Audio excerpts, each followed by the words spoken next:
At night, a small ship is docked, with a few men standing and talking with their boss. There are many barrels filled with dead bodies, each barrel containing a single dead person. It's said that the deaths are evaluated like this, with some entering coffins and others into urns. The mafia boss is inquiring about the number of dead bodies. One of his men replies that it's 33 in total. The boss orders them to finish this work before sunrise. Someone is thinking about who evaluated his life. The boss smokes his cigarette while his men add chemicals to the barrels to dispose of the bodies. The mafia boss remains relaxed, tossing his cigarette into the sea. Again, a person is thinking about his past life and what kind of life he had led. One of the dead bodies in the barrels seems to be alive, wondering if they will enter this place. Meanwhile, a security officer informs his team members about a woman named Snow White. The officer points at her picture and tells them she is their target. One of his team members asks why she is called Snow White, since she isn't Caucasian and just looks like a typical Asian woman. Also, she seems too weak to be a target.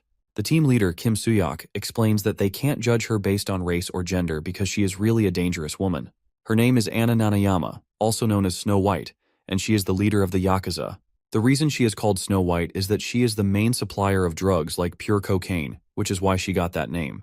She is scheduled to hold a drug party at a hotel with minimal security after meeting with domestic and international factions. To prevent the spread of illegal drugs domestically, this opportunity must be used to eliminate her. She is also known for drugging and abusing innocent girls. The officer informs his team that since it will be disguised as an organization conflict, firearms are not permitted. The officer laughs, saying this mission is a bit rough, which is why they've assigned him as their top agent. His name is Soo-hyuk, the team leader. One of the team members taunts him by saying that he only trusts him as their team leader. Soo-hyuk confidently replies that they should leave this mission to him. Right now, our protagonist enters the hotel, where many Yakuza members are standing. These Yakuza wonder what he is doing there and how he managed to get in. He connects with his team members, informing them that Alpha is entering. Suddenly, he pulls out his large knife and starts running toward the Yakuza members. The Yakuza also pull out their knives and attack our hero, engaging in a knife combat. Soo-hyuk cuts the throat of one Yakuza and then attacks the remaining Yakuza, killing them one by one. Soo-hyuk remembers when his officer informed him that approximately 10 non-combatants need to be eliminated, and there are estimated to be over 20 combatants. When asked how many agents he needed for the entry, he replies that he only needs 3 agents, including himself. His officer is confused, wondering why he is going in with only 3 agents. Soo-hyuk explains that there are 3 exits, so it can't be helped. It's an extermination operation after all, and it doesn't really matter how many Yakuza there are. Our protagonist holds a knife, stained with blood, in his hand, saying that no one can defeat his brothers. One of his brothers informs him that it's too easy because he has already killed many Yakuza on his side of the entrance. The hero introduces himself as an NIS black agent, one of the elite survivors from Hell. Soo-hyuk warns his brother to focus on the mission, which his brother replies to positively. Soo-hyuk and his 2 members approach the main target. He informs his team that everyone else will be under the influence of drugs and that there is only one exit here. Soo-hyuk orders his team to block the exit and kill them all. As he opens the door, he witnesses Snow White abusing a girl. All 3 of them are shocked to see this. As they enter the room, they are stunned to find that everyone is already dead. There are dead bodies lying all over the room. Soo-hyuk orders his men to find the target but first close the entrance and lock the door. Suddenly, someone knocks on the door. Wondering who it is, they are shocked to hear that it's Snow White. She informs them that the entrance is closed and the door is locked. Snow White is holding the head of the poor girl in her hand, wondering if she should kill them all. Soo-hyuk's dead body in the barrel is thinking about what his brothers had escaped with. These were the ones who thought they were the strongest, but are now facing death. But now they are facing Snow White. Snow White smiles at them and suddenly points at one of his brothers, throwing something very small at him. As he wonders what it is, the small object goes straight through his forehead, killing him on the spot. Along with that, she also throws the head of the dead girl. This attack is so fast that no one is able to move their feet. It went through his head like a bullet, and in the blink of an eye, he is lying dead on the floor. Soo-hyuk's second brother gets very angry and attacks Snow White, but Soo-hyuk warns him to stop because their opponent is not ordinary. Snow White throws the same small thing at him, and all Soo-hyuk can see is a hole in his second brother's head as he falls dead to the floor. Snow White laughs at them, saying no matter how many bugs gather, they are still just bugs to her. She challenges our hero, asking what he thinks he can do. First, he gets very angry, pulls his knife at her, and decides to attack her.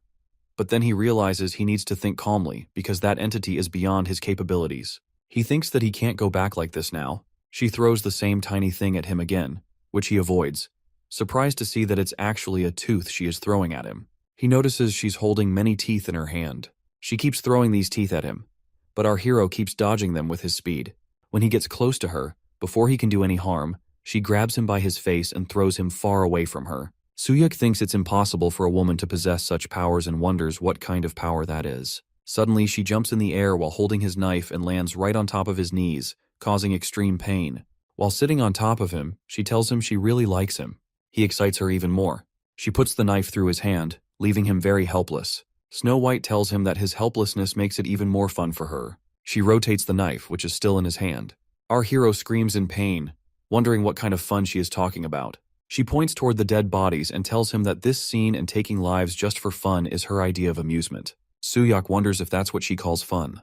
He screams in pain, but suddenly he bites her neck with all his strength and rips a small chunk of flesh from it. After that, he takes a sharp piece of broken glass and drives it into her neck, causing a lot of blood to pour out. Our hero is happy that he finally killed her, and she lies motionless on top of him. He thinks his revenge is successful and that he has survived alone. He talks to his brothers, apologizing but saying he will soon join them. But to his surprise, she regains consciousness. Suyuk wonders how the hell that's possible and screams loudly. Snow White tells him that even though he's human, biting her neck was impressive. Scared, Suyuk wonders what the hell she is as he panics. She informs him not to try to understand, as it's pointless for him. She tells him he is the first one she has met like this, and that she hoped he would manage to do this. She pushes the knife deeper into his hand, causing him great pain, and our protagonist passes out from the extreme agony. Snow White is still sitting on top of him, calling him pathetic. Now, all the remaining members of the Yakuza enter the room and inquire about her safety. She looks at them and kills the first one by throwing the same tooth at his head. The other members stand, scared and silent. She orders the remaining Yakuza to clear the bodies, and they will return to Japan. Right now, Suyuk is standing in his barrel, completely naked and covered with chemicals, looking at the sky. He thinks that they said death forms evaluate life. One Yakuza member looks at him and tells his partner, wondering why this is happening. The other one wonders what's going on, but their boss laughs and tells them to look at this guy, not to worry, because he is sure he's dead. One of them wonders if this is rigor mortis or something because he's never seen anything like this before, and wonders what kind of grudge would make someone do this. Our protagonist wonders what will happen if he refuses to die. Their boss puts his burning cigarette on his neck and orders his men to hurry and bury him so he can rest in peace. Suyuk wonders what kind of evaluation he will receive. Suddenly, the wound on his neck, where the cigarette burned him, completely heals, which surprises the boss. They wonder about it, and Suyuk continues to think about the evaluation of his death. The Yakuza boss wonders if he survived, but Suyuk thinks he will receive his evaluation after he avenges that jerk. He remembers the time when he and his two brothers were in a hotel room, informing each other about their availability. First, Alpha informs that he is clear, and then Charlie. Suyun is ordering that all field team members approach the main target and that they will all be under the influence of drugs. He is also informing them that there is only one exit, and they should block it and kill them all. He stands alone in the hall, wondering where everyone has gone. Suddenly, someone grabs his mouth from behind. It's a giant, monstrous Snow White figure with countless hands, and all her hands are grabbing him from behind. She informs him that he has succeeded. The protagonist tries to escape her grip, and she tells him that he is welcome. She laughs and says that he is the Daywalker. Suddenly, Suyuk opens his eyes in the barrel, the sun shining on his face, and the ship sailing in the sea. He wonders about the pain in his head. He is completely naked, his body covered in blood, and he wonders what he was doing. To his surprise, when he looks around, he finds many dead bodies of Yakuza members. He thinks about what the hell this is and who did it. Suddenly, a young man calls him by his name and introduces himself as being from headquarters. He informs him to come with them. At this moment, they are traveling in a car, and he inquires from them about what happened on the ship. The officer informs him that they are investigating that as well. The officer also wonders, having heard that he completed the mission, and asks if he is not tired.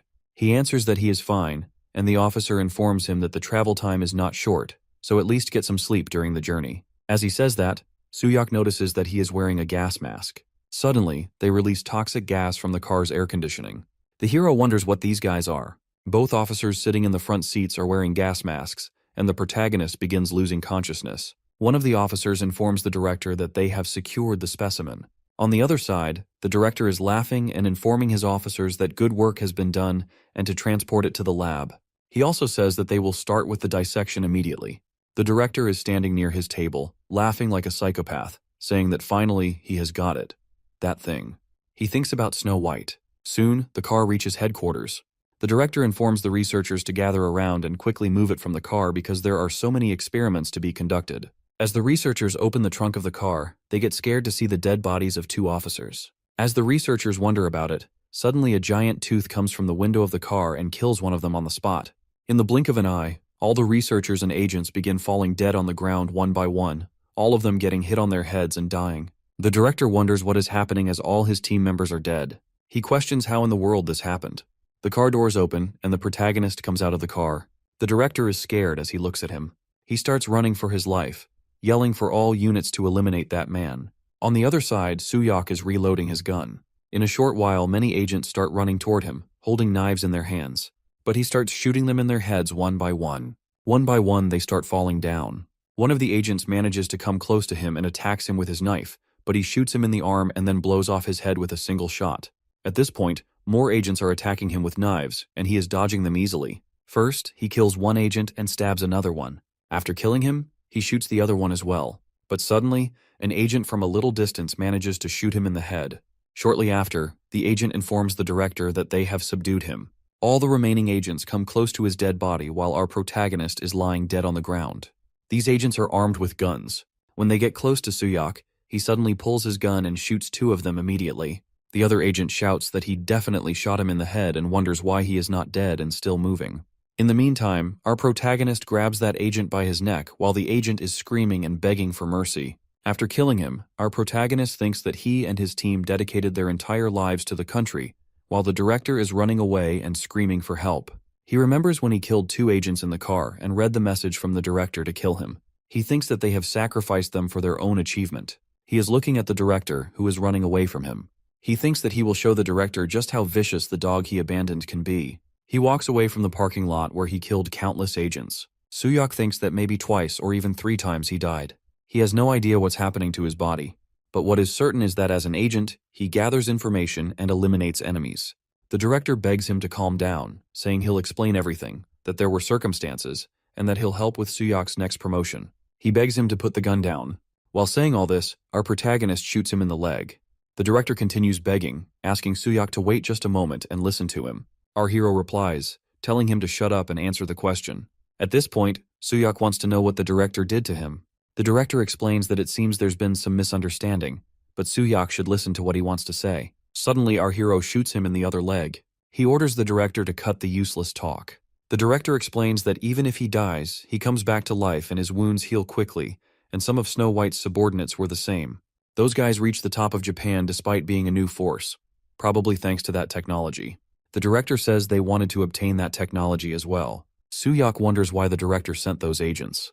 The director explains that, instead of getting any information, they all ended up dead, so the plan was revised. Not with those mediocre agents. They decided to send a reliable one, which is why Soo-hyuk was chosen. The director continues, saying that just as Snow White entered Korea, she brought that technology. From this point forward, even with dangerous missions, Soo-hyuk won't have to worry about injuries. He has worked hard as team leader, and the director calls him a hero. But our hero shoots him in the arm. The director yells that he's told everything, so why is he shooting him? Soo-hyuk wonders about the director calling him a hero when he was planning to use him as a test subject. Did he even know about that jerk? If there were continuous casualties, he should have gathered more information. They all died because of the director's greed. Soo-hyuk is sure his colleagues could have been saved. The director explains that let's say he has some strange abilities, and those Yakuza assholes are just people too. He says he wouldn't lose to people. He wonders if it's not Soo-hyuk's job. They only died because they were on a mission with a death wish. The director says they even gave them medals when they died. So why is Soo-hyuk causing a fuss? He calls Soo-hyuk a bastard in anger. But Soo-hyuk also gets angry and hits his head with his gun, telling him it's enough and to not say another word. He pulls out his knife and tells the director to feel the pain the agents experienced. He says the night is awfully long while moving closer to the director. The director begs, almost crying, telling him to wait. Suddenly, 4 cars arrive at the location, and they order Soo-hyuk to drop his weapon and surrender immediately. The director yells at his agents, asking why it took them all that time to come after calling them. 14 Special Forces commandos come out of their vehicles and take their positions against Soo-hyuk. Our hero thinks this is dangerous and he needs to find cover quickly, so he starts running. The commandos open fire, hitting him several times, and he falls to the ground. The leader of the commandos orders them to cease fire.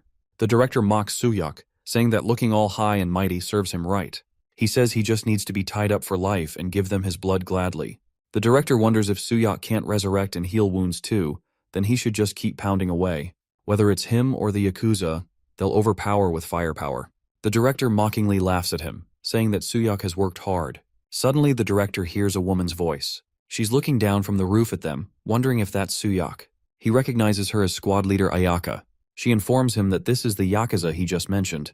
The director shouts to kill that jerk too. She jumps behind the commandos, and they wonder when that happened. As they turn, she starts cutting them down one by one. She cuts down half of them and jumps back to the roof. The leader of the commandos orders his team to fire at once. She's so fast that she cuts their bullets with her sword, which surprises them. With lightning speed, she starts cutting down the remaining team members, and in the blink of an eye, she kills most of them. From a distance, a sniper takes a shot at her. She sees the bullet coming, and she cuts the bullet in half. The last two commandos discuss with each other, wondering what kind of monster she is, since she not only blocked the bullets, but also cut them down. Suddenly, with incredible speed, she jumps at them, killing one, and then cutting down the second one. At this point, she walks toward the director with a sword in each hand. She walks toward him under the moonlight, both swords shining.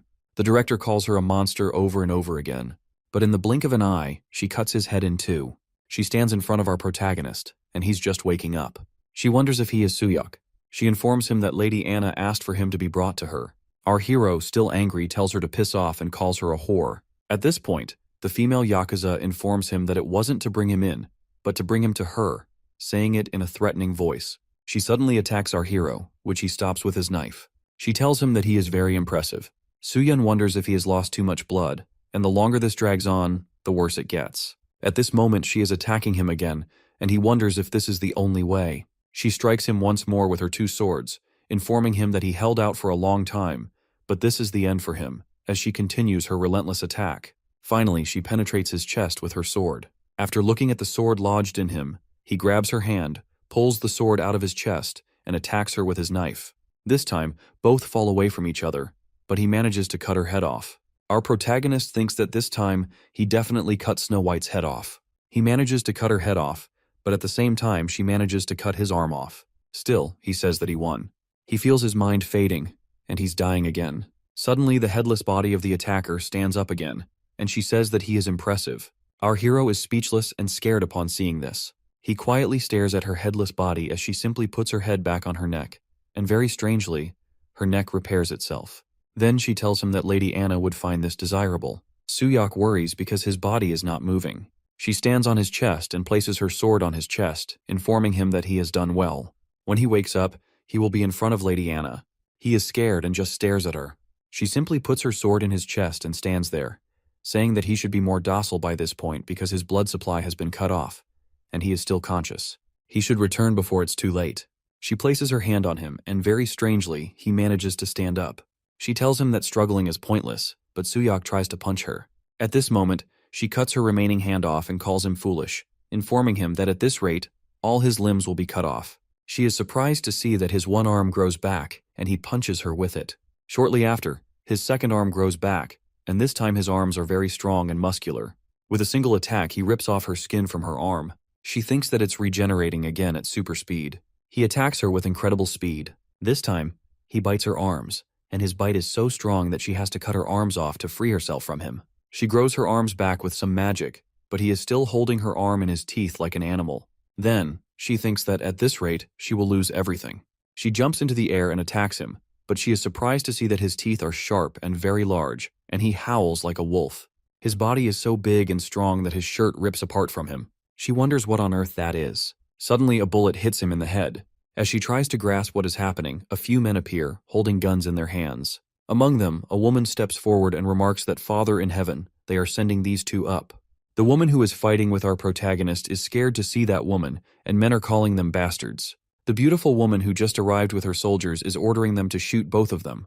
They start shooting at their legs because she ordered them to aim for their legs. Both fall to the ground as their legs are wounded. At that moment, she orders her soldiers to stop, and she points at our protagonist, commanding them to burn him. The soldiers shoot arrows at him, which are connected with wires. These arrows penetrate his chest and arms, and they start giving him electric shocks. The female attacker observes that the sun is rising, and with the rays of the sun, her skin starts burning. The female leader of the armed men wonders if it's painful for her, and informs her that the hellfire will be twice as hot. The one-armed female says that she's making such a fuss over it and calls them mere humans. The female leader tells her not to look down on humans. crushes her wrist with her foot, and breaks it. The female attacker starts screaming in pain. The lady boss wonders what she is saying and calls her a half-wit, informing her that she will die by her hands today, and soon her friends will too. At that moment, she wonders about her team members and what they are doing with our protagonist. They inform her that he is still standing after being hit by that. She says no more than that, and wonders why he is unaffected under the sun. The lady killer thinks that this is her chance to get away from here, so she jumps and runs away. The lady boss wonders if he used up his remaining blood, and even so, under the sun. If she chases right away, one of her gunmen wonders why didn't this bastard die. Our hero suddenly jumps and attacks one of the gunmen, but the lady boss quickly cuts off his arm with her sword. She orders her team to retreat from here, understanding that this one seems more dangerous. She attacks him again with her sword, but he stops it with his arm. She wonders how tough this one is. His arm grows back again. He throws a punch at her but doesn't hit her. She is surprised to see it and is happy that it's a good thing she didn't finish off that guy earlier. At this point, she punches him with some magical powers that show fire coming out of her hand, and that fire goes right through his chest. He falls far away from there. She wonders how a guy like him is bound to stand out and where he has been hiding all this time, so they haven't seen him until this moment. There is smoke everywhere, but she looks at him drinking blood from the neck of the director. She is surprised to see that he's sucking blood during the battle. After drinking the blood, he becomes stronger, and he now looks at her with extreme anger. After that, he starts shouting very loudly. The lady boss tells him that he must be finished here. She's getting ready for one final attack on him as she holds her sword with both hands, and her sword starts glowing with fire. As she starts charging towards him, she notices that suddenly he falls to the ground and passes out from weakness. When he falls, he breaks the floor under him. She wonders what this is. Our protagonist hears someone calling his name, Team Leader Suyok, repeatedly. He opens his eyes and wonders about that voice. He looks at the person, and it's his commander. His commander asks if Team Leader Suyok is conscious.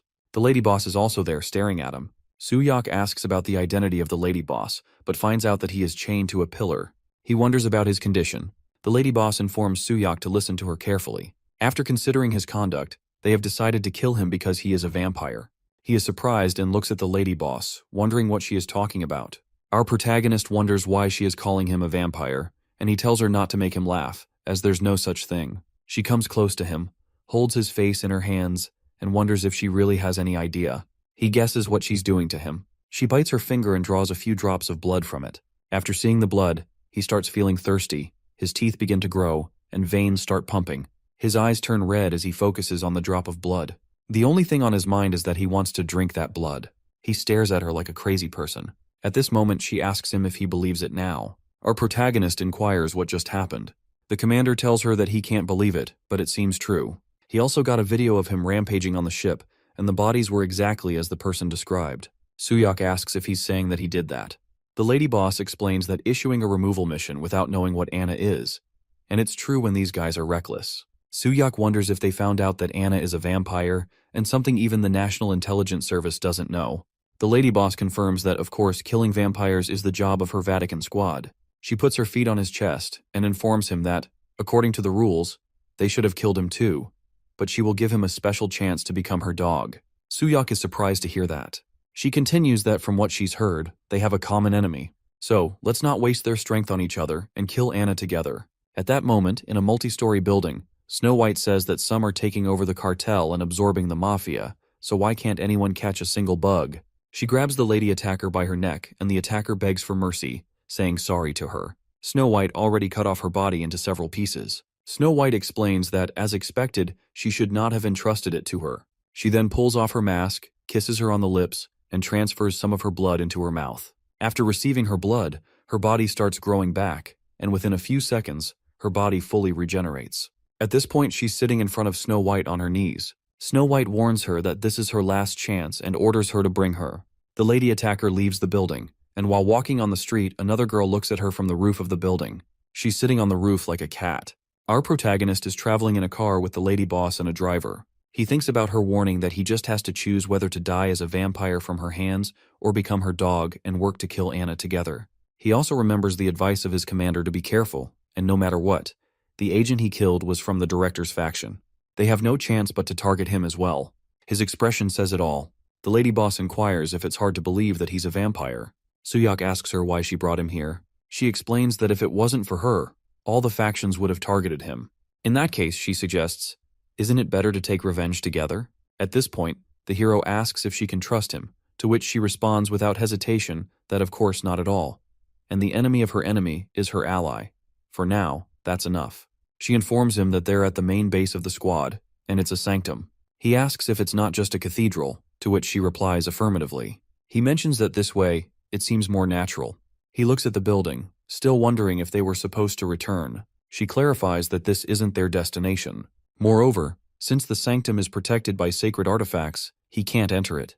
At that moment he wonders what's next. She replies that even if he becomes a member of the squad, right now, he's just prey for Anna. Therefore, she has classified him as a special case and decided to manage him herself. In other words, he'll have to live with her.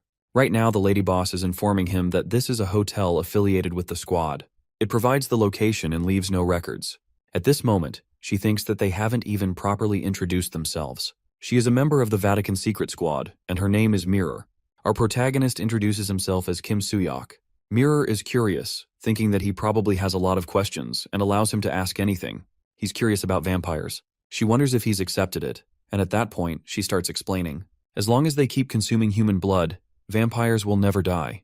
They possess physical abilities that surpass those of humans, and some vampires also have unique abilities. Most of these abilities are made from the blood of ancient vampires. Currently, Anna is the only remaining one. Soo-hyuk suddenly remembers the time when he bit Anna's neck, and some of her blood went into his mouth. He wants to know from Mirror how they kill them. She explains that vampires burn to death when exposed to sunlight, except for him. That's probably why Anna is targeting him. However, by turning that point to his advantage, they can create an opportunity to confront Anna. To do that, he needs to get stronger, and she will help with that. She asks him if he understands why she brought him here. He replies that he understands very clearly. She fears him, and without the constraint of the sun, he could become the worst vampire. Leaving him alone is dangerous, and killing him means losing a lot of potential. So, using the public enemy as a pretext to monitor him and remove him if deemed dangerous is the plan. In any case, she has nothing to lose. She smiles at him, wondering if he's not the top agent for nothing. In the end, he is still a vampire, and it's just part of doing his job as a squad member. She continues, saying that it's also true that they want to kill Anna, and for that, they intend to make him stronger. If he has any complaints, he can feel free to speak up any time. Soo-hyuk informs her that he has already died several times. As long as he can kill Anna, he doesn't care about anything else. He has the intention of submitting easily. Mirror thinks that he revealed his true intentions without hiding anything, yet he is still willing to follow. Is he trying to say that his goal is nothing but revenge? After all, she really likes his boldness. She also thinks it will be enjoyable to tame him. Finally, she informs him that with the introductions complete, it's time to eat. She offers her neck for him to bite. The protagonist wonders what she really means by biting her neck suddenly. She taunts him, reminding him that whether he likes it or not, he is a vampire too. Normally, a lack of blood would stop his movements, but he seems to be frenziedly seeking blood in a unique way. She's curious if he would also refuse to kill innocent people. He stands up from his chair and starts walking toward her. Mirror continues offering her neck, mentioning that her neck is cramping. She urges him to hurry up and drink. After some hesitation, he bites her neck and starts sucking blood from it. His eyes turn red. She wonders if the blood is coming in and repeatedly tells him to drink more and more, offering to let him drink it all. Suddenly, he recalls Anna's words, when she remarked that, as expected, he is an interesting one. Remembering that, he stops sucking blood and pushes Mirror away from him. She goes straight to her bed and lies down for a few seconds. Soo-hyuk wonders if the impulse for blood is the vampire's instinct. She informs him that he'll be busy starting tomorrow, so it's better to sleep quickly. She warns him that if he slacks off, she'll kill him. He looks at her and questions whether he will have to drink blood like this every day. All of this is for revenge. Even if his body has become a vampire, his heart won't. He remembers his two brothers who were killed by Snow White. Soo-hyuk is confident that he'll surely send that jerk to hell. Our hero also lies down just next to Mirror and sleeps. As both sleep very peacefully, Mirror wakes up and wonders why he's lying next to her. She is wondering the reason why he is lying right next to her, and he notices that there is another room right in front of him and did not mention that there is a bed over there. And yet he is lying right next to her. It's unbelievable for her. And as a saint, sharing a bed with a man is a bit improper, and she is thinking that she did not know he was like that. And what a lecherous guy, and what kind of lascivious thoughts. First, she keeps staring at him. Then she closes her eyes and keeps telling herself that she needs to calm her mind. She finally starts praying to their Father who art in heaven, hallowed be thy name, and lead us not into temptation. Suddenly his hand falls right on her belly, and she gets scared. She is trying her best to control her impulses and wondering what will happen next. Today in the staff room, Soo-hyuk and Mirror are standing face to face, and she is informing him that she will explain how to kill a vampire. And as he already knows, ordinary weapons won't work on vampires. There are only two effective ways to eliminate them. One is sunlight, and the other is silver. Even touching silver can cause burning pain, and using silver weapons to decapitate or stab the heart will deliver a fatal blow and kill the vampire. Now, she is reminding him that back then, the lady attacker did not die. And other than that, vampires can't be destroyed. And does he have any questions before they begin the training? He is wondering that she said that Mirror is her name, and he is sorry about the last night in his sleep. Suddenly, she gets very angry and throws a punch at him, which he stops with both hands. And he is wondering what on earth she is doing. She is very angry and warning him to cut the nonsense and should have the basics down. So let's begin immediately. And what he needs is combat experience with non-human entities. And through future duels, he will grow stronger as a special forces member and simultaneously. And he should gain strength as a vampire through blood. And if he understands, suddenly Mirror again jumps at him and throws a punch at him and orders him to get in line. But he stops her punch very easily. He taunts her that there is no human stronger than vampires. This time he throws a punch at her, which she dodges very easily. But this time she connects a fast punch to his chin. This time, she did not stop and kept throwing punches at him and throws him down to the ground and informs him that no matter how hard the road is, she will endure. He gets up and informs her that he survived even in hell because he is a black agent. They keep on training, and after several months of training, now he is making progress. And he is taking shape. But it's still far from enough. Suddenly, an agent enters the room, and Mirror wants to know what's the matter all of a sudden. The agent apologizes for the interruption while she is busy, but it seems she needs to go to the sanctum immediately. She is wondering why the sanctum. She confirms to him that she understands and she will prepare right away. And she informs him that she will be back soon, so stay here, to which he replies positively. Now she is walking towards the sanctum and wondering why they are calling for her at the sanctum. She is complaining to her officer about it, but he replies that he doesn't have access to the details. She is suspecting that she has a rough idea about the entity that can call her in this manner. A car arrives, and she is informing him that it must be them who have arrived. It's a black Mercedes-Benz, and they left in that car. That strange girl is still sitting on the roof of a high building like a cat and watching their car. After looking at the car for a short while, she confirms that now she got them, and her eyes are glowing like electric lights. She is calling the name of Kim Soo-hyuk. Mirror is informing her colleague that there is only one entity that can call her in that manner, and she knows it because she is Bishop Mirror. Now she is wondering, from a superior officer, what brings him to Sanctum, as it is an envoy directly from the Vatican. That person is informing her that it is an honor to meet her, and he is thanking her for her hard work. They are always grateful for her. He wants to skip the formalities and get straight to the point. He wants to know if she has brought in a vampire. She is surprised to see that they already know about it. Inside a huge hotel building, many people are sitting in the reception area. The receptionist is welcoming a person. That person wants to check in, and the receptionist is requesting his ID and inquiring how many people are in his party. He is informing him that they have quite a large group. Actually, they have 200 people. As the receptionist wonders about that number of people, suddenly, he takes out his knife and kills him. Now people present in the reception area start panicking and running away from there. The security in charge is ordering his team members that he will take care of it, and those 2 guards should handle the evacuation of civilians and report to the control room. Someone is informing the team leader to wish him good luck handling this alone. He is surprised to hear that voice and turns back to see the person. He notices that 2 black cars are coming straight toward the hotel gate, and these cars break the glass door and enter the hotel reception. From these cars, many Yakuza members are coming out, holding large knives in their hands. Now only 3 agents are facing these countless Yakuza. The agents are calling these Yakuza bastards, asking how dare they come here. The leader stabs one Yakuza in his chest and puts a large cut on it, but to his surprise, the cut heals itself very quickly. The Yakuza kills him with a single swing of his knife. The Yakuza is saying to him that hiding in a place like this and joining forces with the Vatican scum is a betrayal of brothers. They are looking for Soo-hyuk, and their leader is informing them that he must be somewhere around here. If it's him who administered that, there should not be any problem. All these Yakuza are vampires. Now the lady Yakuza is ordering these men to bring him, and all the Yakuza start running toward the rooms. She is talking with a vampire girl and informing her that she has worked hard searching too, and ordering her to destroy the control room and then join her. The vampire girl is wondering when, after this is over, they are going to eat until they are stuffed. That vampire girl is the squad leader, sir, of the Nanayama Yakuza, and her name is Coco. When she gets the confirmation, she becomes very happy. Now she is moving toward the control room. It's very surprising that Coco is walking like a cat on her arms and legs. The lady Yakuza leader is in the elevator and thinking about Mirror, that she left her post as well, and the only ones left here are the small fry. Just in case, the Lady Yakuza brought along subordinates who have used that, and there is no way they can fail. But when she reaches the 18th floor, she gets shocked to see that all her men are killed. She is wondering how these men are already defeated. She is curious if there is any high-level bishop there. If not, as she is thinking about it, she suddenly hears someone say to her that it's been a while. As she turns back to see that person, she gets surprised to see Suyok, who is asking her if she was looking for him. In the meantime, that man in the church is asking Mirror what she has brought in a vampire in the Vatican squad. He is also informing Mirror that he doesn't doubt her judgment, and he will hear the details at the next bishop's meeting, but he hopes that she understands what she is doing. She replies positively. She is explaining that after closely monitoring for the past 3 months, there were no factors that posed a threat, and he has diligently undergone the Vatican's training. She also includes that whether he will lead them to ruin or salvation, she doesn't know either, but she has seen it. In the hotel building, Suyok is informing the Lady Yakuza that it's a relief for him because he has been looking for her too. He is saying that a vampire with red eyes, standing in the radiant light. He wants to settle this today. The Lady Yakuza is angry and says that it's insane.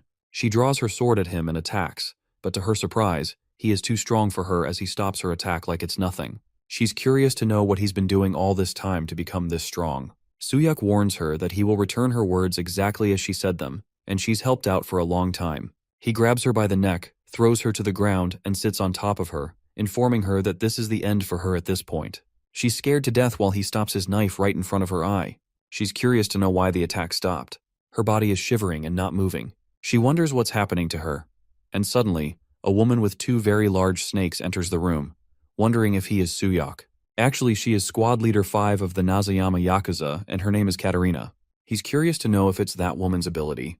The Lady Yakuza tells Katarina to hurry up and subdue him, but Katarina isn't in any hurry. She tells her to calm down and says there's no need to tell her what to do, as one of her snakes moves towards our hero. She's planning to do that anyway. One of her snakes wraps its body around the Lady Yakuza, and she is very scared. Our hero wonders if she's here to help the Lady Yakuza. The Lady Yakuza wonders what Katarina is doing, and Katarina informs her that it's because she wanted to do it. Katarina calls him an unbreakable toy. At this point, Katarina thinks about all the young men she's killed. No matter how handsome a human is, in the end, they either die or become ugly. So she always wanted a male vampire, and she didn't expect to see one this soon. Katarina orders Suyok to come toward her, and he realizes that his body is moving on its own. He wonders if it's a controlling ability. She makes him grab her breast and orders him to be a slave, moving according to her will forever. The Lady Yakuza calls Katarina a whore, warning her that Lady Anna will not allow such a thing. Katarina informs her that she already did, and if they secure Suyok, it won't matter. She also informs her that Lady Anna ordered to eliminate her and her useless friend. The Lady Yakuza is very sad to hear that because she and Lady Anna are lovers. Right this moment, both the Lady Yakuza and Suyok are in Katarina's snake grip. Katarina wonders if she's faint and how something so simple dragged on for months. She held out for a long time with her useless talent and worked very hard. She says her final goodbye to the Lady Yakuza as her snake is about to eat her alive. Suddenly, Coco enters the room and informs the Lady Yakuza that she has done everything. After seeing Ayaka in that condition, Coco gets very sad and asks what's wrong. Katarina points at Suyok, saying that this bastard did that. The innocent Coco gets very angry at him and starts shouting at him. Our hero thinks that the enemies have increased, and just dealing with this woman is overwhelming.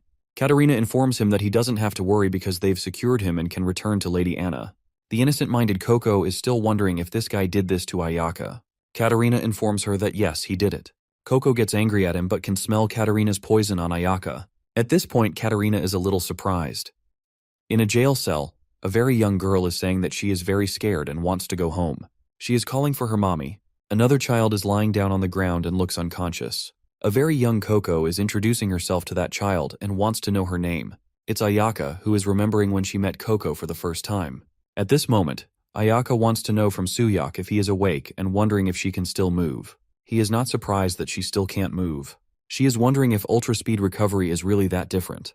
She wants to know about Coco. He informs her that the situation is not good. She is scared to know that Coco attacks at Cartina's snakes and fights well with them, but the compatibility is poor because of the snakes and poison. They can't even get close to that whore, and the speed is slowing down due to exhaustion. Ayaka informs him that if this continues, she will die, and they have to save her. He tells her that with her body, she would just be a burden. Ayaka gets angry and calls him an asshole. At this point, he wants her to share some information with him about that snake whore. He suggests that if it's her and her friend with him, they can win. Ayaka is curious if he wants to team up with them, and wasn't he trying to kill her just before? But she also understands that right now it's the best option for them. But she informs him that he shouldn't be ridiculous. How can she trust him? Suyak wonders what she wants to do next. He pulls his knife on her, and Ayaka becomes very scared.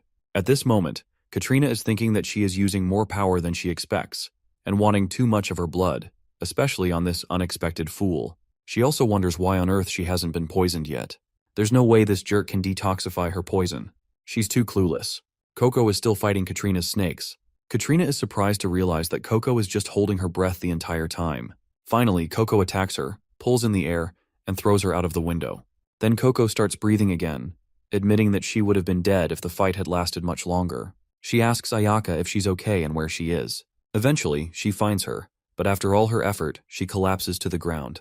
She notices a tiny snake biting her leg, feeling the poison spreading through her body. She wonders if she is underestimating her opponent too much. Suddenly, Katrina returns through the broken window and mockingly asks if Coco is saying something. Both of them are close now. Katrina finds it very interesting and decides that she will make sure Coco and her friend, whom she is desperately searching for, stay together forever. She transforms into a huge snake and declares that Coco will end up inside her dear monster's stomach. Just as the snake is about to consume Coco, Ayaka suddenly appears and cuts off the snake's head. Coco feels immense relief and happiness to see Ayaka again. Katrina is shocked to see that Ayaka detoxifies herself, knowing that only Ayaka and she possess the ability to neutralize the poison. She wonders how Ayaka manages to do it. Ayaka recalls the moment when she asks Suyak if he wants to team up, questioning how she can trust him when he just tries to kill her. He responds that if that is how she feels, then it can't be helped. He then takes his knife and cuts his own hand. Ayaka, confused, wonders what he is doing at that moment. Suyak explains that someone once said the enemy of his enemy is his ally, and for now, that is enough. He acknowledges that she must be furious and feel betrayed after giving her all and being on the verge of losing her friend. He understands her anger. At that point, Suyak instructs her to drink his blood. She suddenly remembers Coco as a child, offering her hand in friendship. At that moment, Suyak wonders if she has ever heard the saying that the most terrifying person is someone who has nothing to lose, and when faced with someone like that, it is inevitable. When Katrina dies, Ayaka and Suyak stand together. An agent runs toward Mirror, informing her of a very serious situation, that a large number of vampires have invaded the hotel. Mirror is shocked to hear this. Suyak runs toward the snakes with a knife in his hands, and Ayaka informs him that she can transform her body into a snake and command other snakes. She warns him that if he is bitten by her snakes or inhales the venomous mist, his body will become paralyzed and easily controlled in a stiffened state. Fortunately, the venomous mist doesn't last long, and they need to close the gap between them and her. Our hero is cutting down the heads of her snakes, but there are too many of them.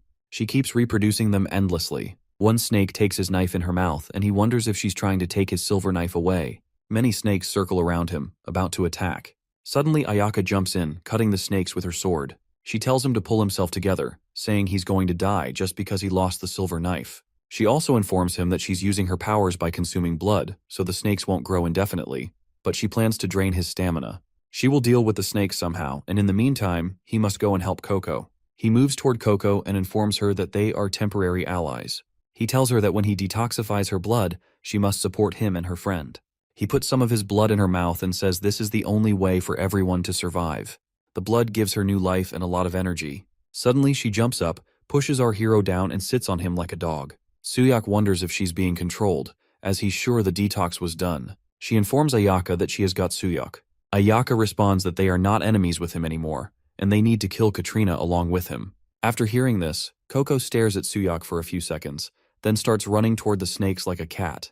Katrina thinks that her plan to find Suyak using these two girls was perfect, but breaking down the poison and then using them after detoxification was also as she expected. She's determined to own Suyak. Meanwhile, Suyak is busy fighting her snakes and guiding the girls to continue fighting as they get closer to Katrina. They just have to push a little more. He shouts that the venomous mist is closing in, and everyone holds their breath, staying close. Ayaka tells them that the mist will clear up soon anyway, and the reason for the smokescreen is... Before she finishes, Suyak says that she must be planning to take out one of them.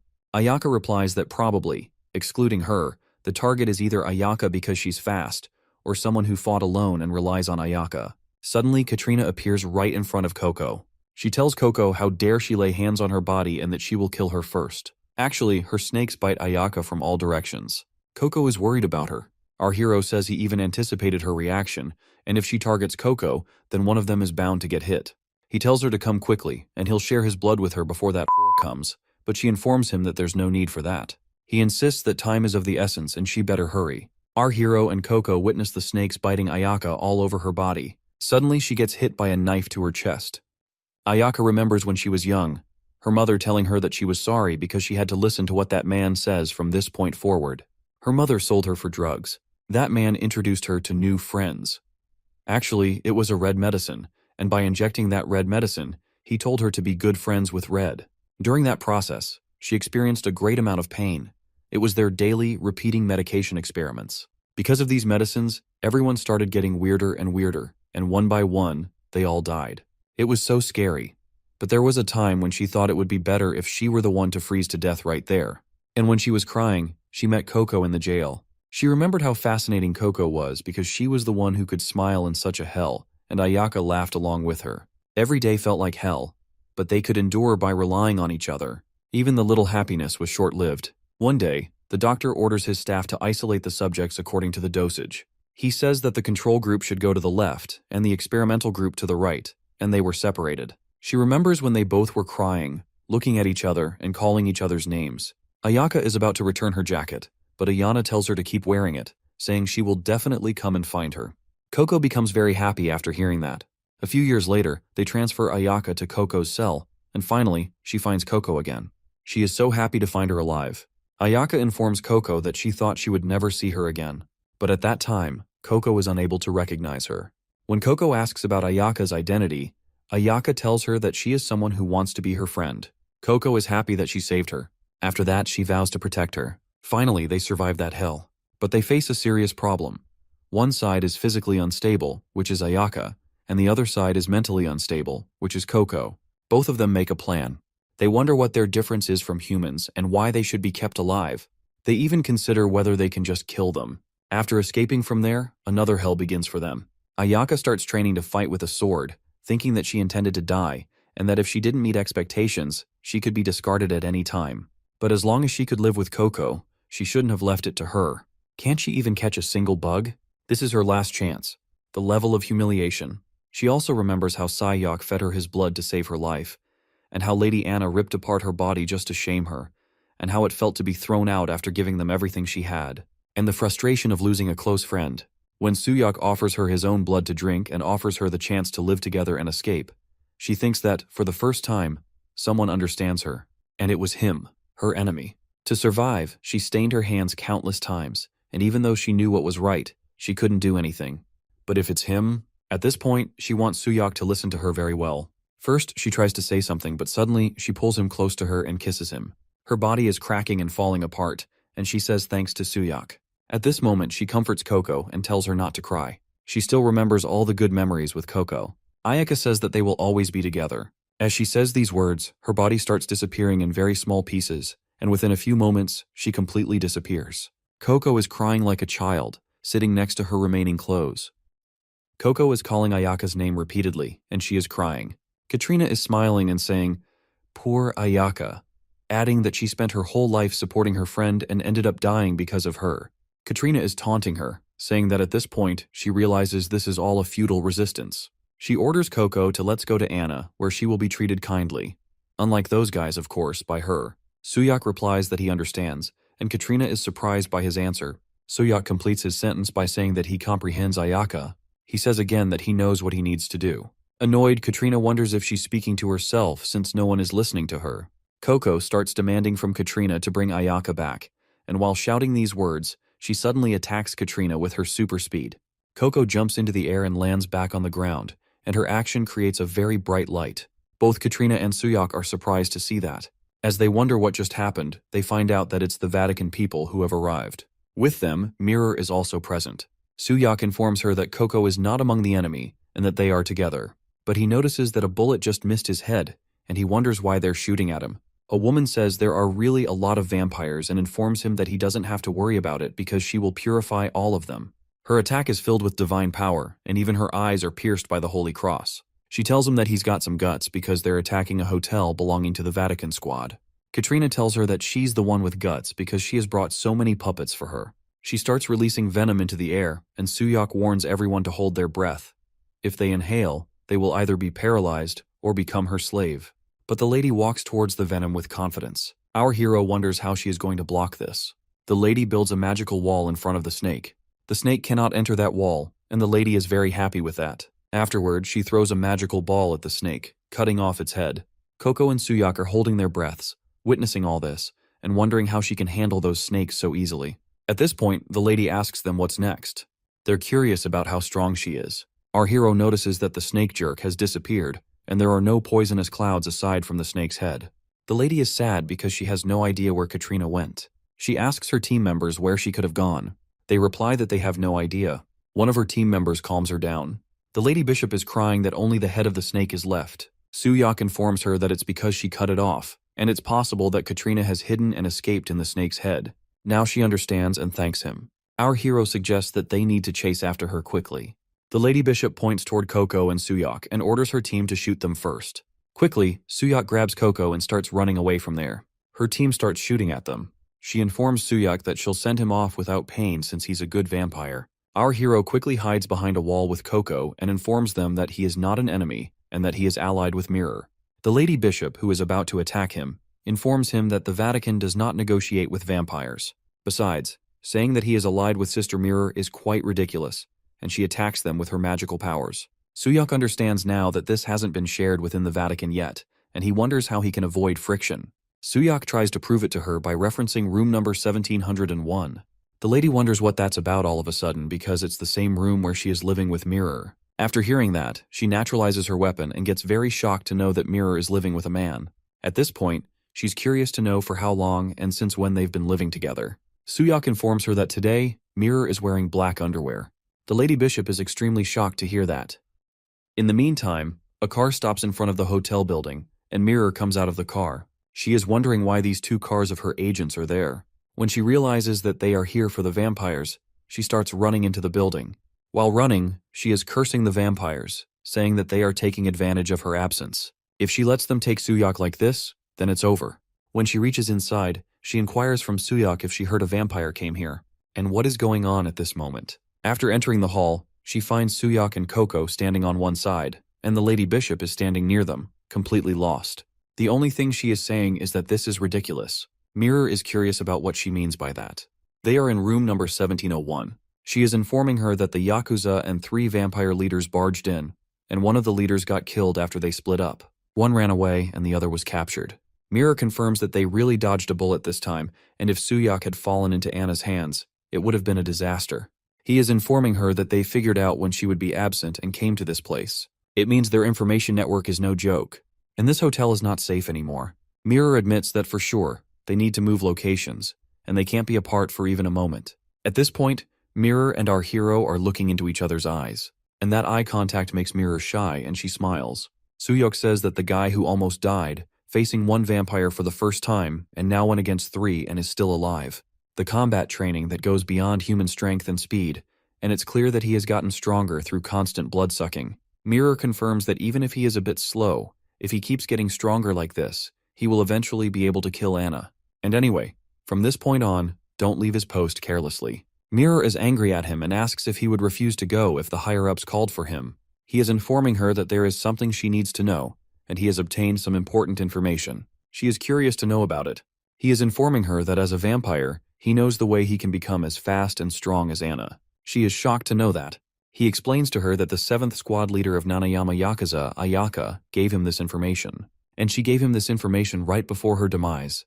Because the more blood a vampire consumes, the stronger they become. So, even if he gets stronger with the current method, it will still be impossible to fight against Anna. But if it's vampire blood, then that's a different story. Because by consuming a vampire's blood, he can steal the power they have accumulated, and if he meets certain conditions, he can also gain abilities. Mirror is curious because they cannot trust the source of the information. And what about the conditions for gaining those abilities are not clear. But Suyok is determined that it's definitely worth testing. And after actually drinking Ayaka's blood, the bullets just seemed to slow down, and he was able to use a new ability for a moment. And it is said that Anna has 7 vampires under her command. And at this point, he knows exactly what he needs to do. That he has to drink the blood of all of the vampires under Anna. Mirror understands this and wonders that he brought Coco for that reason. And Coco is also one of Anna's vampires, and it would not hurt to secure her for the time being. Coco is getting angry, and the Lady Bishop is telling her to say what she wants to say at this moment. Suyak is informing her that Coco has animosity towards Anna for killing her friend, so she might be useful on their side. Mirror is annoyed by him, and he is wondering if there is a problem with it. Mirror is informing him that there are quite a few because the Bishop's Council is about to be held. He is curious about the Bishop's Council. She is explaining that it's a meeting where the bishops of the Vatican gather, and they usually discuss the current situation regarding Anna's forces.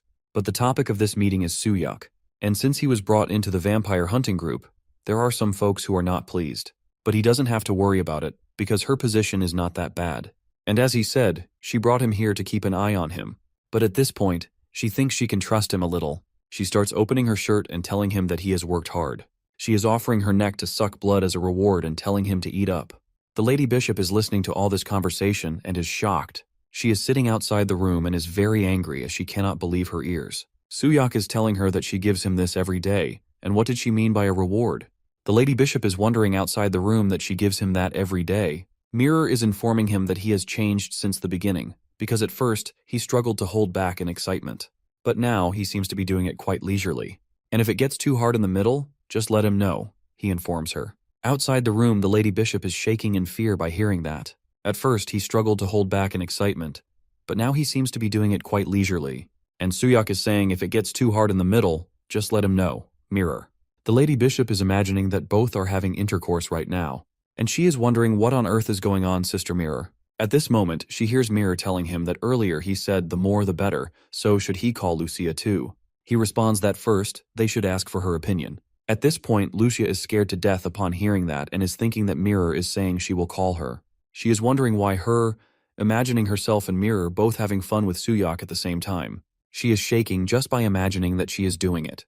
At this point, the door opens, and Mirror comes out and asks Lucia if she perhaps, as she is about to say something, Lucia passes out on the floor.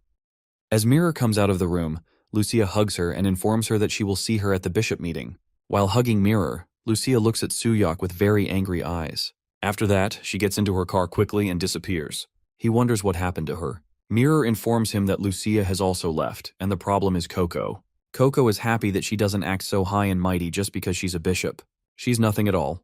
Coco orders Mirror to bring her fresh blood and a place to rest immediately, and then she'll gladly take her in as her subordinate. Otherwise, suddenly Suyak punches Coco and orders her to shut her mouth. Mirror wonders if this will really help them. He explains that, as he mentioned before, he needs vampire blood. If they consider her an enemy, draining her blood before she's eliminated is all there is to it. But if they keep her as an ally, she will continually ask for blood. Considering her detection ability to find him and her combat skills, she will definitely be helpful. Mirror agrees with him, but wonders if he can really control someone like this. Coco is scared, hiding behind Suyak's legs, curious because it's expected of the Vatican to be so violent. Mirror wonders why Coco is nice to him. He explains that he has no idea. He looks at Coco as she hides behind his legs, getting angry at Mirror.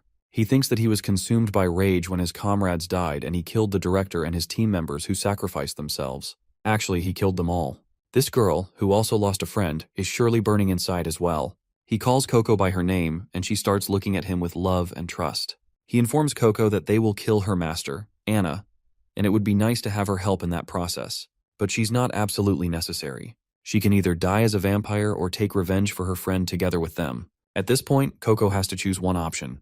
After thinking for a few seconds, Coco replies that she hates Anna because Anna always made things difficult for Ayaka. She hates the Vatican even more because Mirror hurt Ayaka, but she can't forgive the one who killed Ayaka. If he kills that jerk Anna, she will do anything for him. Just then, Suyak is looking at Mirror for her response, and she agrees to him. She will have him and Coco talk at the bishop meeting together. They are now her responsibility, so if he goes out of control or harms anyone, he will be dealt with immediately. Mirror instantly regrets saying that. Inside the bathroom, Coco is taking a shower and shouting that if she tricked her, that Vatican jerk, how dare she subject her to this torture. Mirror is giving her a shower and commenting on the smell, wondering how long it has been since she last washed. Coco is shouting that she smells good, but Mirror taunts her, saying she must have a bad nose. Mirror is thinking that as someone who kills vampires, washing this dog is a bit too much for her. Suyak reminds her that he already mentioned needing vampire blood and tells her to think positively because all of this is unavoidable for the greater good. Inside the room, Suyak is cleaning his silver knife when Coco bursts out, running like a cat, completely nude. She complains to him that Mirror put poison in her eyes and begs him to save her. While Mirror drags Coco back to the bathroom, she asks him if he isn't coming over right away. Coco is still crying out for his help. Mirror orders Coco to keep her eyes closed and stay still. Suyak remembers his friends teasing him. They call him Hyung and ask if he is getting promoted. He responds by telling them to stop calling him that and to address him as team leader Suyak instead. They laugh at him, and he tells them to cut it out because it's cringy. They playfully ask for a treat, specifically beefsteak, calling him the only team leader during times like this. Suddenly their commander shows up, wanting to join the treat as well. His friends inform the commander that Suyak is treating them to beef. Suyak, still annoyed, reminds them that just because he is a team leader doesn't mean they should call him Hyung. The commander responds that once a Hyung, always a Hyung. Suyak reflects on how noisy those times used to be. Mirror is still handling Coco, telling her to rinse her mouth quickly and not eat anything in the bathroom. After finishing the shower, Mirror, exhausted, lies down on her bed, thinking that the situation is insane. Coco never listens to her but follows Suyak's orders obediently. When Suyak tells her to sit down, Coco obeys like a dog. She even puts on her clothes the moment he tells her to, and after that, he dries her hair. Mirror wonders if Coco is acting this way because she beat up her friend before. She also recalls Coco saying that she can't forgive the one who killed Ayaka, and that if they kill Anna, she will do anything for them. Mirror reflects on how losing something precious and being left alone in enemy territory must have made Coco so sensitive, realizing she should try to understand her. Suddenly waking up, Mirror finds Coco drinking blood from her hand. Confused, she wonders what Coco is doing. Coco casually replies that she is hungry. Mirror smiles at her, but in her other hand, she holds her sword. Suyak is asleep when he hears Coco's voice. She accuses Mirror of finally showing her true colors and calls her a Vatican jerk, claiming she cursed her to die before running out the door. He closes his eyes again, murmuring his thanks for Mirror's hard work. While he remains in deep sleep, Coco sits right on top of him, gazing at him with love and care, and declares to herself that he belongs to her now.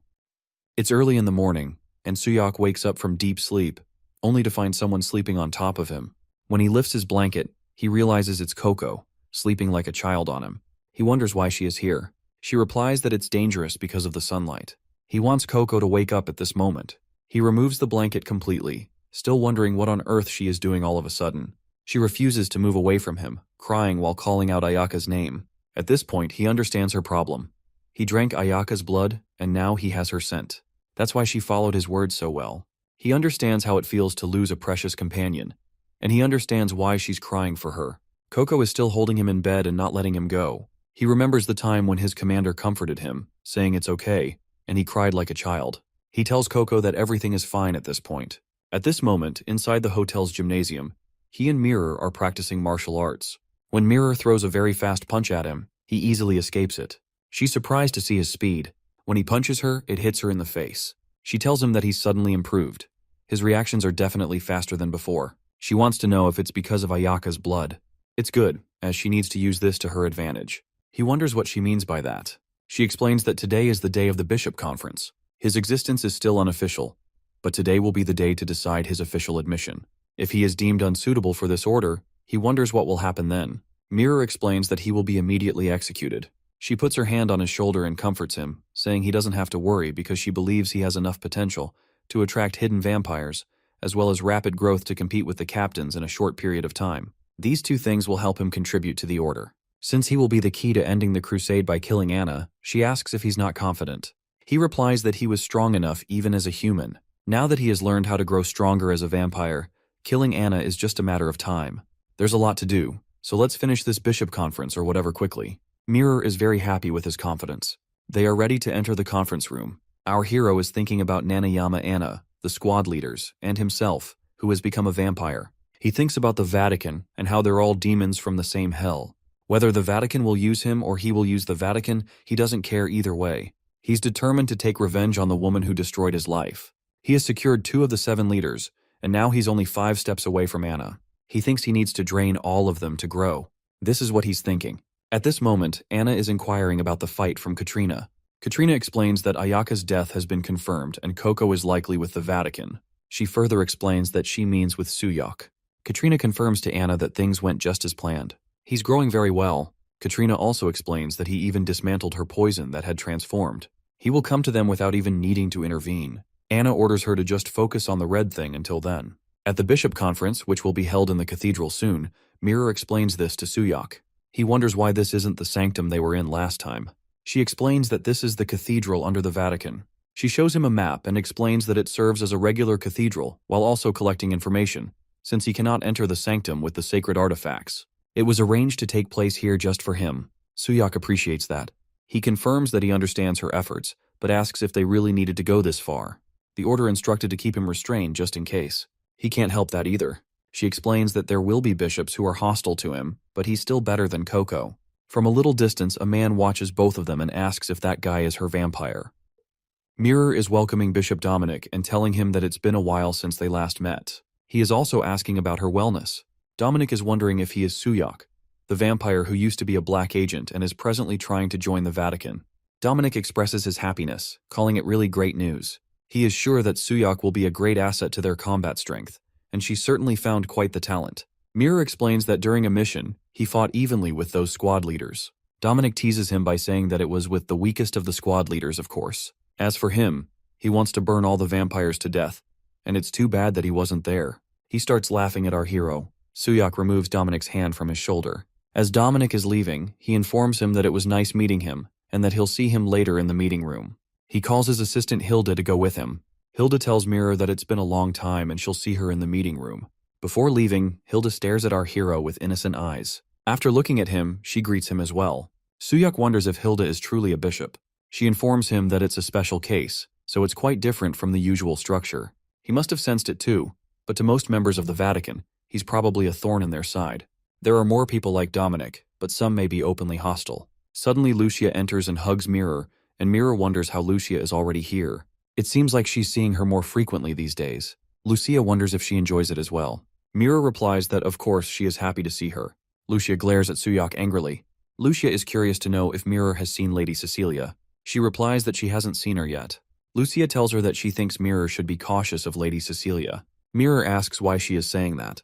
Lucia responds that she despises vampires more than anyone else, and no matter how much Suyak assists the Vatican, she will definitely oppose him strongly. Mirror thanks her for the warning but assures her there is no need to worry because, despite their frequent disagreements, she is still more than qualified as a bishop. Suddenly, Suyak informs Mirror that a fire is coming straight toward him. Mirror quickly strikes the fire with her sword and throws it far away. She wonders what the hell is going on. It's Cecilia, who declares that she is simply doing her duty as a bishop.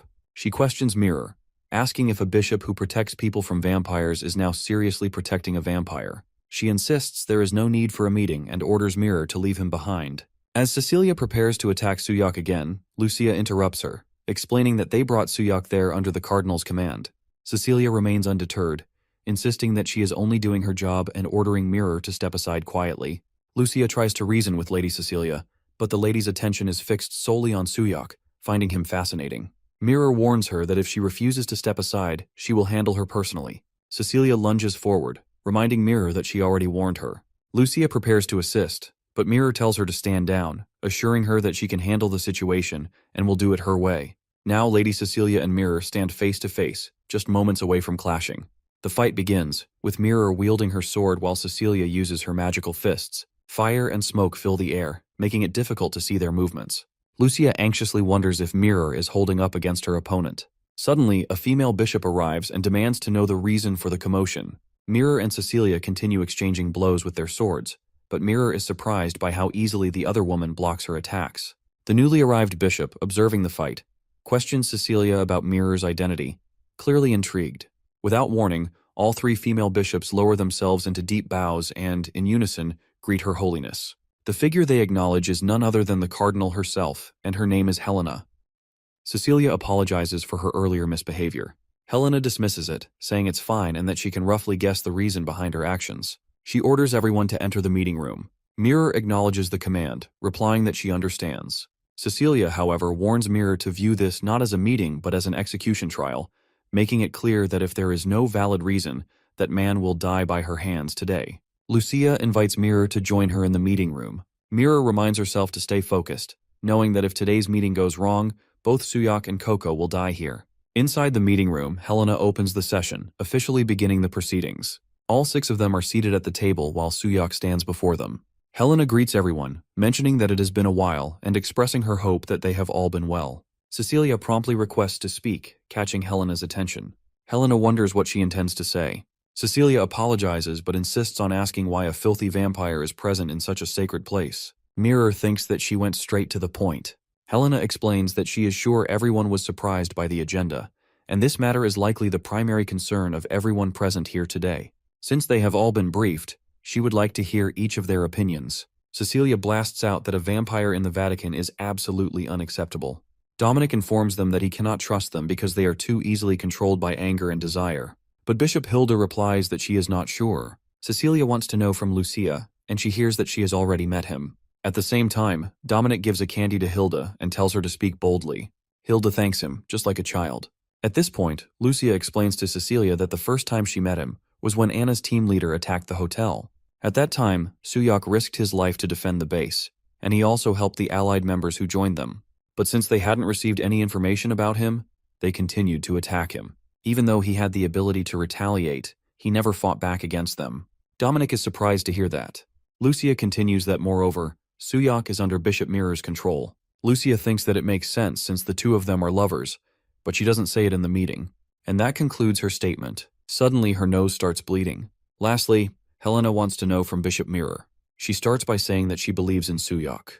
Helena wants to know why she thinks he is necessary for the Vatican. Mirror replies that it's because she saw his revelation. Cecilia laughs and wonders what made her defend him. She is deeply disappointed by Mirror. She explains that the revelation shows two things: the birth of someone like them, the chosen ones, or the warning of an impending threat. And that revelation clearly means they must kill Suyok. Cecilia adds that this guy even mercilessly killed his own comrades. Suddenly, Suyok speaks, saying that those guys attacked him and his team. Cecilia shouts at him to shut up and gets ready to attack him. She informs him that scum like him has no right to speak. Our hero looks at Cecilia with angry eyes. Meanwhile, Coco wakes up in a cell and feels very hungry. All she can think about is wanting to drink blood. Mirror continues, saying that therefore it was Suyok who was actually betrayed. If not for him, the agents' lives would have continued to be sacrificed. Cecilia is still very angry and says that anyway, that guy is still a vampire.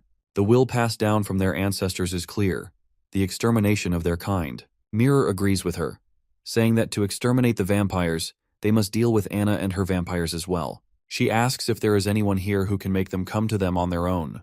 Mirror wonders from her team.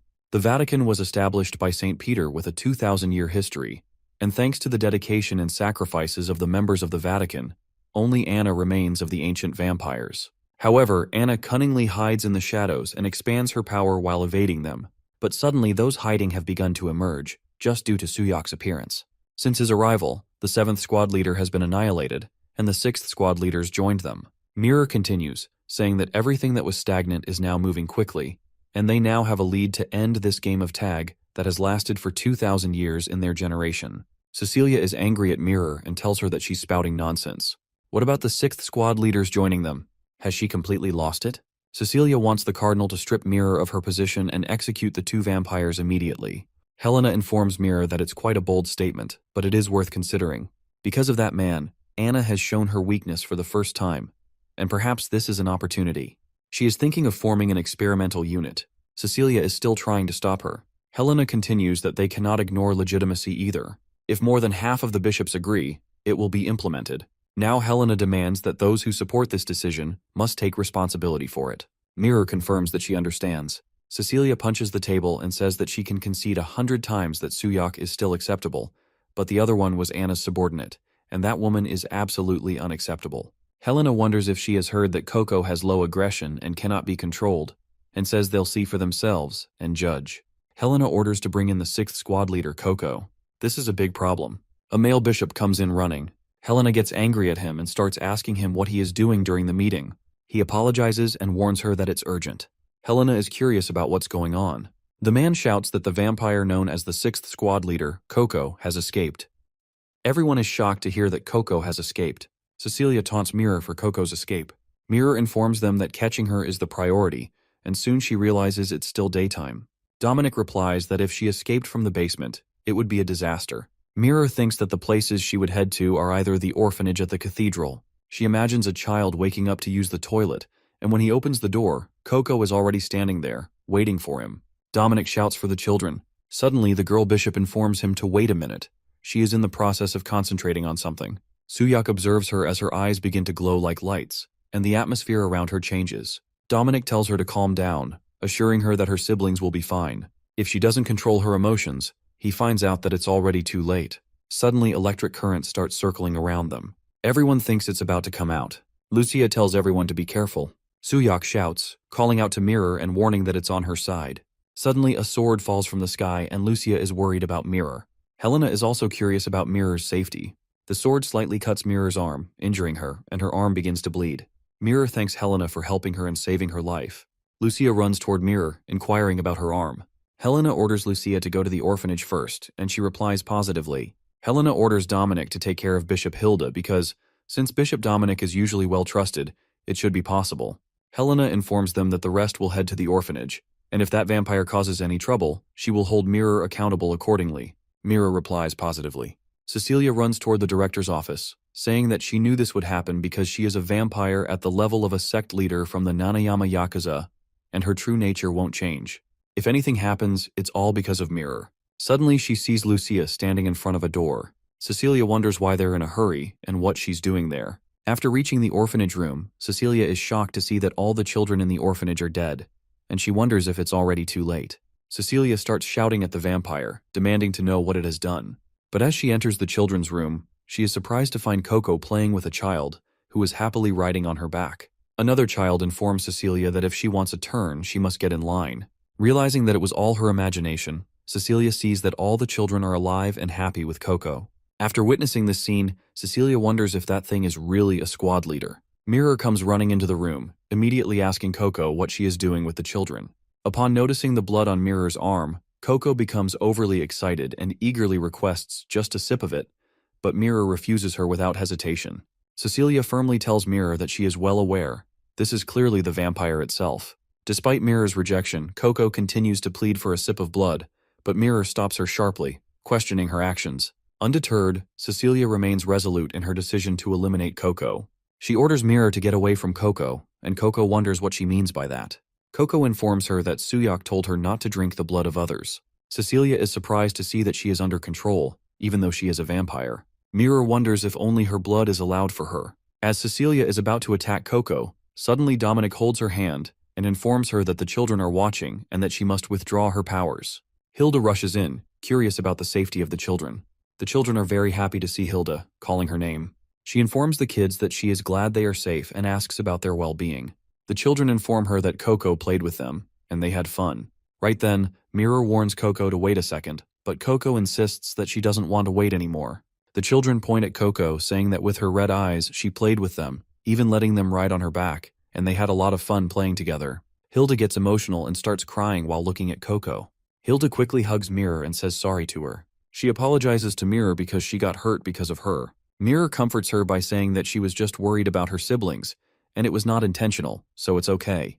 Hilda thanks Coco as well. While Coco is still requesting just one sip of blood from Mirror, Suyak enters the room, punches her head, and warns her that it's enough. In the meeting room, Helena informs them that the results are in, and it has been confirmed that those two vampires can be controlled with the majority of the bishops agreeing. They will proceed to operate an experimental unit that includes vampires. She inquires from her team if there is any dissent. Cecilia informs that there is none. Helena confirms the decision and removes Suyak's handcuffs. But Coco is still trying to take a sip of blood from Mirror's arm. Helena continues, saying that Mirror is hereby appointed as the squad leader of the team. And finally, Helena announces that with this, the bishop meeting is concluded. Hilda informs Mirror that she will see her next time. While leaving, Lucia tells her that she has injuries, so she shouldn't push herself and should contact her if she needs help. Mirror thanks her, and Lucia says that if the vampires act up, to let her know, and she'll fly right over to take care of it. Mirror tells her that it's all right. Lucia warns her to be careful. From a little distance, Cecilia calls out Mirror's name, and both wonder what she wants at this point. Cecilia reminds her that the true mission of their crusade is to save people from vampires. If the time comes when those scum violate that noble mission, she will annihilate them all to fulfill her duties. As she leaves, she warns Mirror to watch over them well. At present, in Vladivostok, Russia, men are drinking in a bar. A person enters and goes to the counter. He tells an old man that it's been a while, Ivan. Ivan informs him that he needs his help. The old man tells him that he only contacts him at times like this, and it's a bit disappointing.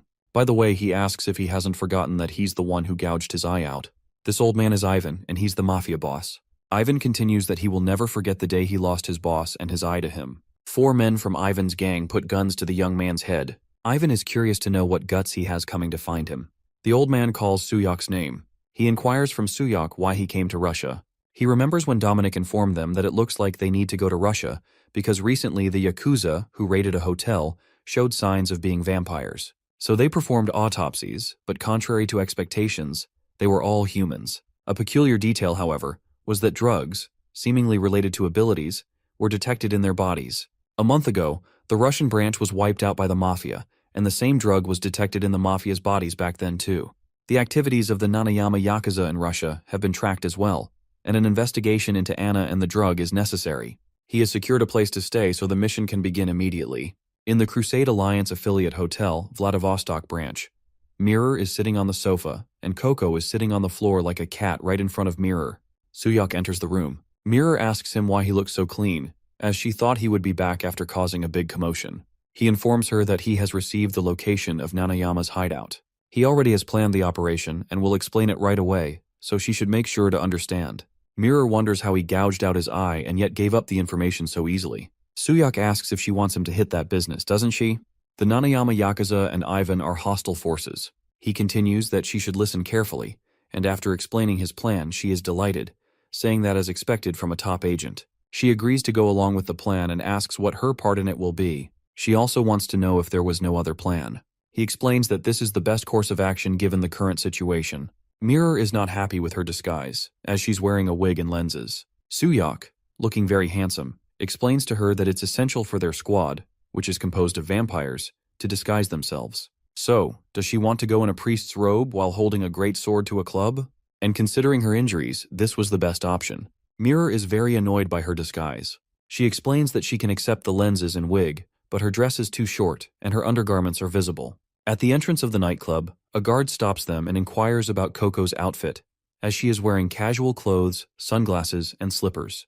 The guard informs them that it makes her entry difficult according to the regulations. Mirror asks Suyak what the guard is saying, as she doesn't understand Russian. Suddenly, Coco opens her shirt zip and shows her cleavage. After seeing it, the guard allows them to enter. Mirror is surprised. Suyak confirms that everyone entered and hopes that each of them carries out their assigned task. As of this moment, the operation begins. Mirror is surprised to see the inside of the club. Men and women are engaging in degenerate activities. Mirror is upset and angrily calls them corrupted bastards. She wonders how she is supposed to blend in and what exactly she should do next. As these thoughts race through her mind, a sudden touch on her shoulder startles her. Without thinking, she shouts in surprise, invoking the name of Jesus Christ. A man stands behind her, greeting her with a smooth, "Hello, beautiful," which catches her off guard. The unexpected sound of English from him only adds to her surprise. He asks if they have a room and if she wants to come there. As Mirror wonders what to do, the man grabs her by the hand and starts dragging her to the room. She shouts at him not to touch her. On the other side, Suyak is walking in the corridors, wondering why there is no need to deploy a lot of troops, yet he can't even see a single ant. While walking, he reaches a dead end and finds out that there's no one until they reach the deepest point. He notices someone standing right behind him. When he turns back, there are a lot of men staring at him. He understands that it's a trap. Behind those men, Ivan is standing. Ivan informs him that he has been waiting for this day. Lady Katrina promised him that if he gives him to her, she will let him be the boss here in return. He warns Suyak that it would be best if he follows quietly. Ivan warns him that everyone here is equipped with silver ammo and not to worry about his girlfriend, because they have planned to give her drugs in her drink and then assault her. Ivan hopes that they must have already started the operation, and he is done. But before handing him over to Katrina, they still have something to settle. Ivan brings out his knife and wants to destroy his remaining eye. Suyak remembers when he informed Mirror that he received the location of the Nanayama Yakuza's business. She warns him that he was the one who cut his eye, and yet he gave him the information so easily. They want them to raid the place. Nanayama Yakuza and Ivan are hostile forces. Suyak understands that they would want them to think that way, and if they pretend to be deceived and go there, it will only lead to a trap where they will corner them and declare, without hesitation, that they're done. Suyak is happy that thankfully they followed his plan. Ivan is curious about what he just said. Our hero thinks that when he was assigned the mission to eliminate Anna, he did some research on them. He finds out that when they distribute their goods, they don't collaborate with other existing forces. Rather, they just absorb them. Their goods were being traded in their area. Ivan wonders if this bastard knew everything. from his organization being swallowed by Nanayama Yakuza. Ivan is worried that Suyak still can kill them. Ivan orders his men to turn that bastard into a beehive. The mafia members start shooting at him, and he runs towards Ivan and his men. Ivan, noticing he is planning to attack directly, gets scared. The whole path is littered with silver bullets, and if they land even a single shot and slow him down, Ivan notices that Suyak is deflecting the bullets with his knife. In the blink of an eye, he manages to reach his men and starts killing them one by one. Meanwhile, Coco is dancing on the dance floor, and everyone's watching her. After killing all the mafia men, Suyak informs Coco that it's time to move. He orders her to follow the smell of Mirror's blood. She jumps from the dance floor and starts running toward Mirror. Ivan warns him that he made a mistake. Ivan, who is sitting next to a wall, injured, and all his men dead, informs Suyak that it looks like he is trying to figure out what they plan to do after kidnapping women. Sending a comrade, especially a woman, right into the enemy's territory? Ivan calls him an idiot. She wouldn't know what they do before the supply. No matter what they do, by this point, his girlfriend should be unconscious, completely overwhelmed with cuteness. Suyak shoots Ivan in the shoulder and warns him, reminding him not to forget who he is and questioning if he is truly calm. This is not the time to worry about others, he says, assuring Ivan that there is no need to be concerned about her. The ones he should really be worried about are his own subordinates. When one of Ivan's men tries to touch her hand, she immediately breaks his hand and takes down all the men attempting to drag her to the room. The men standing outside the club quickly realize it's an ambush and shout to warn their friends to get down, but it's actually Mirror who attacks them. With powerful kicks, she effortlessly throws the men aside.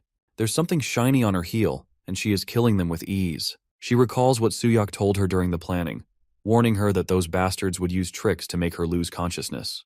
Her job is to pretend to fall for it, allowing them to move her body to the real business location. At that point, Coco will track her down, and she simply needs to wait for him there. She also remembers asking how he could be so sure they would approach her. In response, he told her there was something she needed to wear, leaving her with no words to argue. After moving this much, she is already bleeding, and his warning echoes in her mind. To remember she is wounded, not to overdo it, and to wait patiently. Mirror wonders if the lack of signals is because they are underground. According to Suyak's plan, her task is to wait. Amidst the silence, she clearly hears someone say that this is the last one. They said last. There are definitely those who were captured before her, and they might be going through something horrible right now. She says sorry to Suyak because she remembers Cecilia's words. The true mission of their core is to save people from vampires, even if there's hell down there. She has to go save the people. So she starts walking toward the secret room downstairs, thinking that because she's a part of the Vatican, she'll help other people. She wonders why they are kidnapping so many people. Several vehicles leave the club, but only a few have arrived here. She concludes that means there must be more places where they're sending the kidnapped people. What is their purpose? Why are there operating rooms in multiple prisons? And why is no one here? Suddenly she finds a red test tube filled with blood written on it. She finds it very interesting. Katrina appears and asks how she got here. All the human women should have been placed in coffins by this point. Katrina wonders who she is as she stands just behind Mirror. Mirror is wondering how she was caught from behind without a sound, and this one is definitely the leader of the Nanayama Yakuza. She questions again who she is, to run into the leader at this moment when Mirror is unarmed and injured. She starts praying that, oh God, even if her life ends according to his will, let her fulfill her duty until her last breath. At this point, she is informing Katrina that she is a bishop of the Vatican's special task force, and her name is Mirror. Katrina recognizes her and brings out her snakes, and she remembers that Mirror is the one who was hugging Suyak. Mirror is thinking that if she dies, then Suyak should take care of the rest. Mirror attacks Katrina. At the same time, Coco finds Mirror's scent and points out that it's right under their feet. Suyak understands that this is their real base. If he can just meet up with Mirror, Coco informs him that she is not sure from here on. He wonders from Coco if she can't smell her blood. She informs him that it's quite the opposite.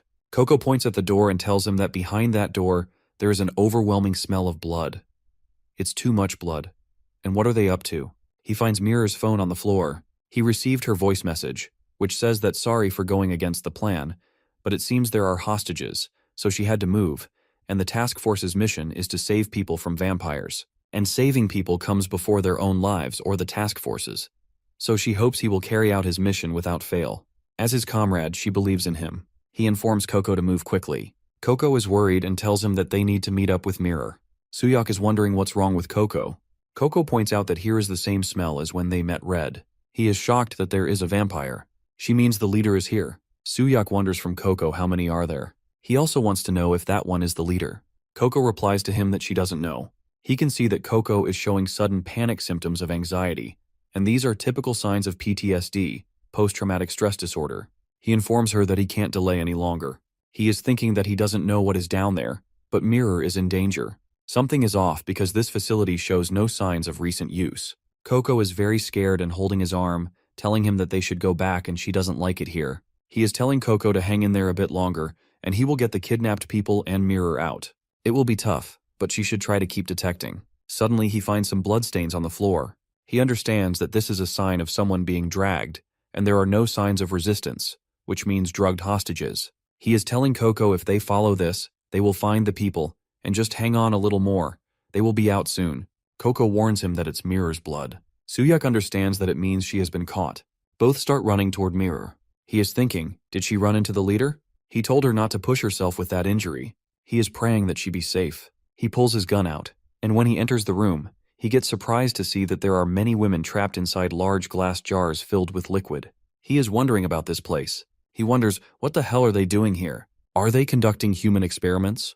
And why on earth are they injecting the red stuff into these girls? Coco informs him that it hurts Ayaka, and she hated the red stuff too. He is curious to know if this is where Ayaka and Coco were given the drugs. At this point he gets it. So these bastards are kidnapping people and experimenting on them to create vampires. And that drug being injected is probably the one they have been looking for. If they rescue everyone and investigate this facility, they might find out what these guys are after. But first they need to find Mirror quickly. He orders Coco to keep looking for Mirror. Suddenly, he hears Katrina's voice, and she is saying that speaking of Mirror, maybe she's talking about her, as she is holding her up in the air with her snake. He pulls his gun on Katrina and demands to know from her what the hell she has done to Mirror. Katrina wants him to calm down because she has no plan to kill her yet. She explains to him that what she wants is not this girl's body, and she will contact him when she is ready to swap her body with his. He yells at her not to spout nonsense. Katrina warns him that they will meet again anyway, so don't follow her. And why doesn't he try saving them instead? Katrina says that since this location has been exposed, the death squad will come, and they have done all they need from here, so she is going to blow this facility sky high. She says that it's a shame, but she will see him next time. Suyuk wants her to wait for him. He tells Coco to snap out of it, and she is smelling it. He says that if he chases after her at this point, he might be able to save Mirror. But even if he saves Mirror later, she doesn't plan on killing her just yet, and she will contact him when she is ready to swap with his body. He remembers these words of Katrina, and he thinks that these people will definitely die if he doesn't save them right away. It's time for him to make a decision. He suddenly remembers Mirror's message that the Death Squad's mission is to save people from vampires, and saving people comes before her own life or the squad's, so she hopes he will definitely fulfill her mission too. She believes in him. He is very angry and starts breaking all the glass containers, but suddenly a huge blast happens in the hall. Our hero is sitting next to a wall, thinking about Mirror and how sorry he is for her. He's very sad that Katrina managed to take Mirror with her, and now he has to save the other girls. It was a close call, and he's upset because they couldn't save anyone except one girl. He remembers that she was the only one who was looking at him from the glass container, and her eyes were red. Only she survived among the test subjects. When the blast happened, all the girls got injured, but she was the only one who recovered from her wounds quickly, and he understands that she successfully became a vampire. The girl wakes up and thanks him, but she requests that he please kill her because she was a nun serving God, and now her body has been defiled. She remembers that Suyuk dropped his blood in her mouth to wake her up, and she says that if she has to live by drinking someone's blood, she doesn't want to live. She starts begging him. He informs her that they protect everyone from vampires, and they don't kill victims. At that moment, she understands. Suddenly, she takes a piece of broken glass and tries to put it in her heart. He thinks that it must be confusing to suddenly become a vampire overnight. He was there too. He talks to her while holding her hands, stopping her from killing herself. When he became a vampire, a member of the Order appeared before him, and that member gave him a reason to live again. She tried to save others' lives before her own. The life she managed to save is yours. He's sure that she will find her own reason to live for their sake, if nothing else, and encourages her not to give up. The girl is crying, throws the sharp piece of glass, jumps on him, and hugs him tightly. She cries like a child. Suyuk is thinking about Mirror, that they saved at least one person, like she said, and he will save her too. Suyuk thinks about her and tells her in his mind to please be safe. A few hours earlier, while Katrina stands next to the unconscious Mirror, she expresses her impatience, insisting they should just kill her. She questions why they are keeping the bishop jerk alive, arguing that since they caught her, they might as well finish her off. By doing so, they could easily lure Soohyuk in and capture him too. Anna, however, is the one giving orders, firmly telling Katrina to do as she says because she already has a plan. With a sharp tone, Anna warns her that unlike Katrina, she actually uses her brain, mockingly calling her a man-crazy jerk. As Anna continues speaking, Katrina, visibly irritated, cuts her off and warns her not to underestimate her. One of Katrina's snakes suddenly lunges at Anna, but Anna swiftly kills it with her bare hand, reminding Katrina that she is the one talking. Furious, Katrina repeats her warning, emphasizing that she already told her not to belittle her.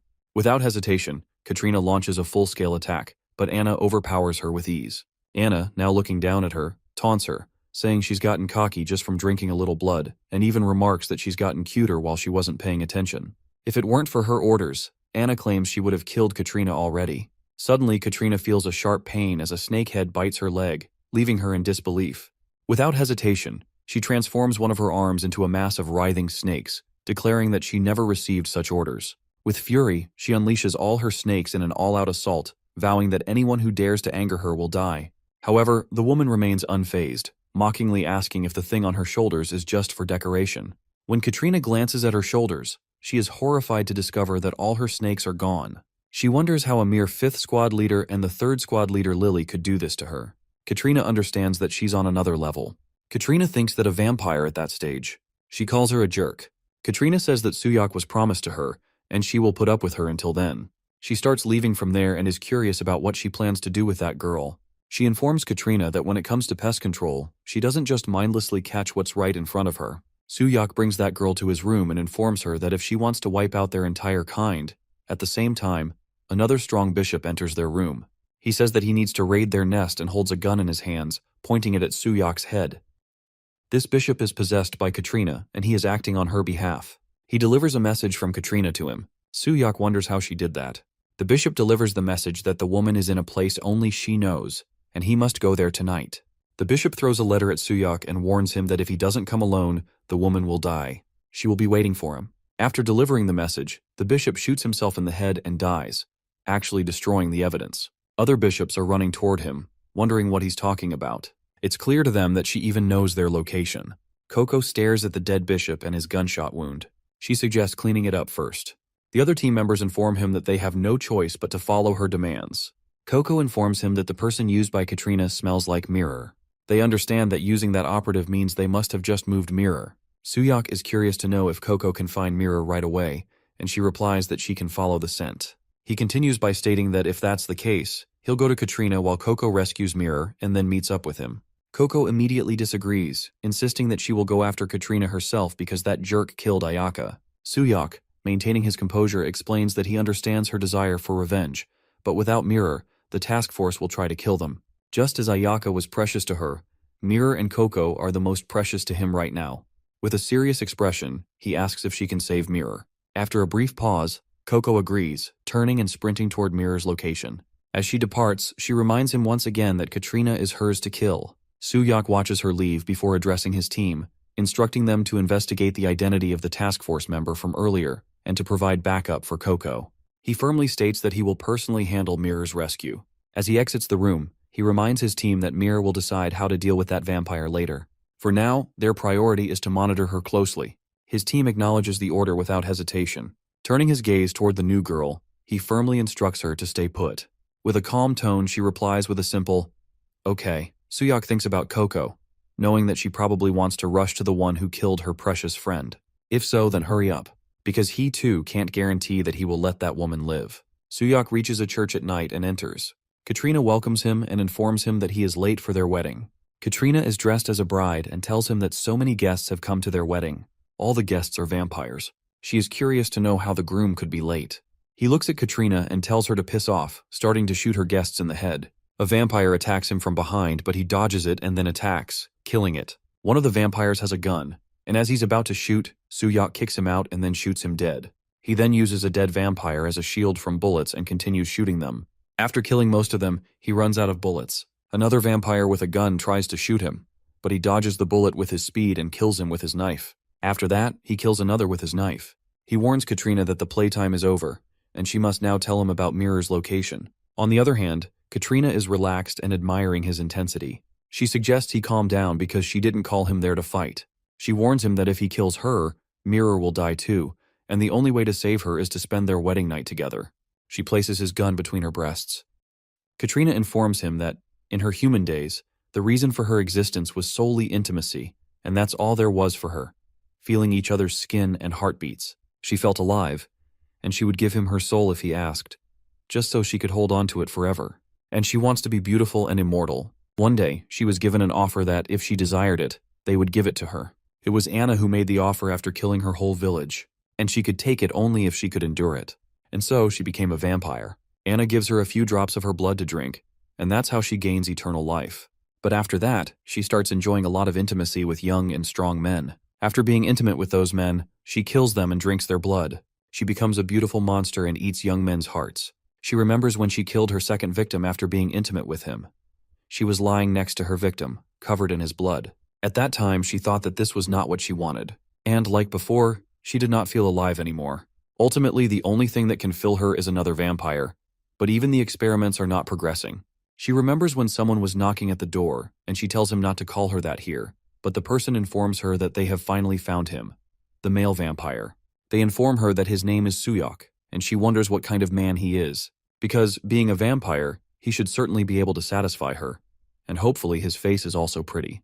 Katrina has a large collection of men's heads in her house, men with whom she had been intimate and then killed. She explains that eternal life is endlessly boring, so he should give up on revenge and just be with her. She says she will take the lead, and she is good at it. At this point, she starts licking his gun, telling him that he doesn't have to be shy. He informs her that he refuses because someone 100 years older than him is too much for him. She calls him a cheeky bastard. Katrina crushes his gun with her bare hands and informs him that she was going to specially make him her husband. She gets very angry and tells him that she will use him as a plaything forever. Inside a hospital, a Yakuza member informs his friends that this is Lady Katrina, and they must defend the corridor and not let anyone through, especially those Vatican guys. Suddenly, Coco enters the corridor, walking like a cat. A Yakuza wonders if she is a Vatican dog, and she innocently replies, "No English." Coco is sitting on the floor just like a cat. The Yakuza are talking to each other, and she looks a bit dim-witted. Suddenly, the Yakuza start shooting at Coco, but she runs so fast and attacks two of them, killing them before they can shoot a single bullet at her. She shouts at the three remaining Yakuza to stay out of her way. But these men point their guns at her and start shooting again. But Coco is very fast and energetic. She jumps in the air and kills all three of them in the blink of an eye. Soon she enters the operating theater, where a doctor is informing his team to secure as many as possible because this is an important sample. Coco shouts that she found Mirror. Mirror is in a special care center, and the doctor demands to know what she is doing and tells her to get out immediately.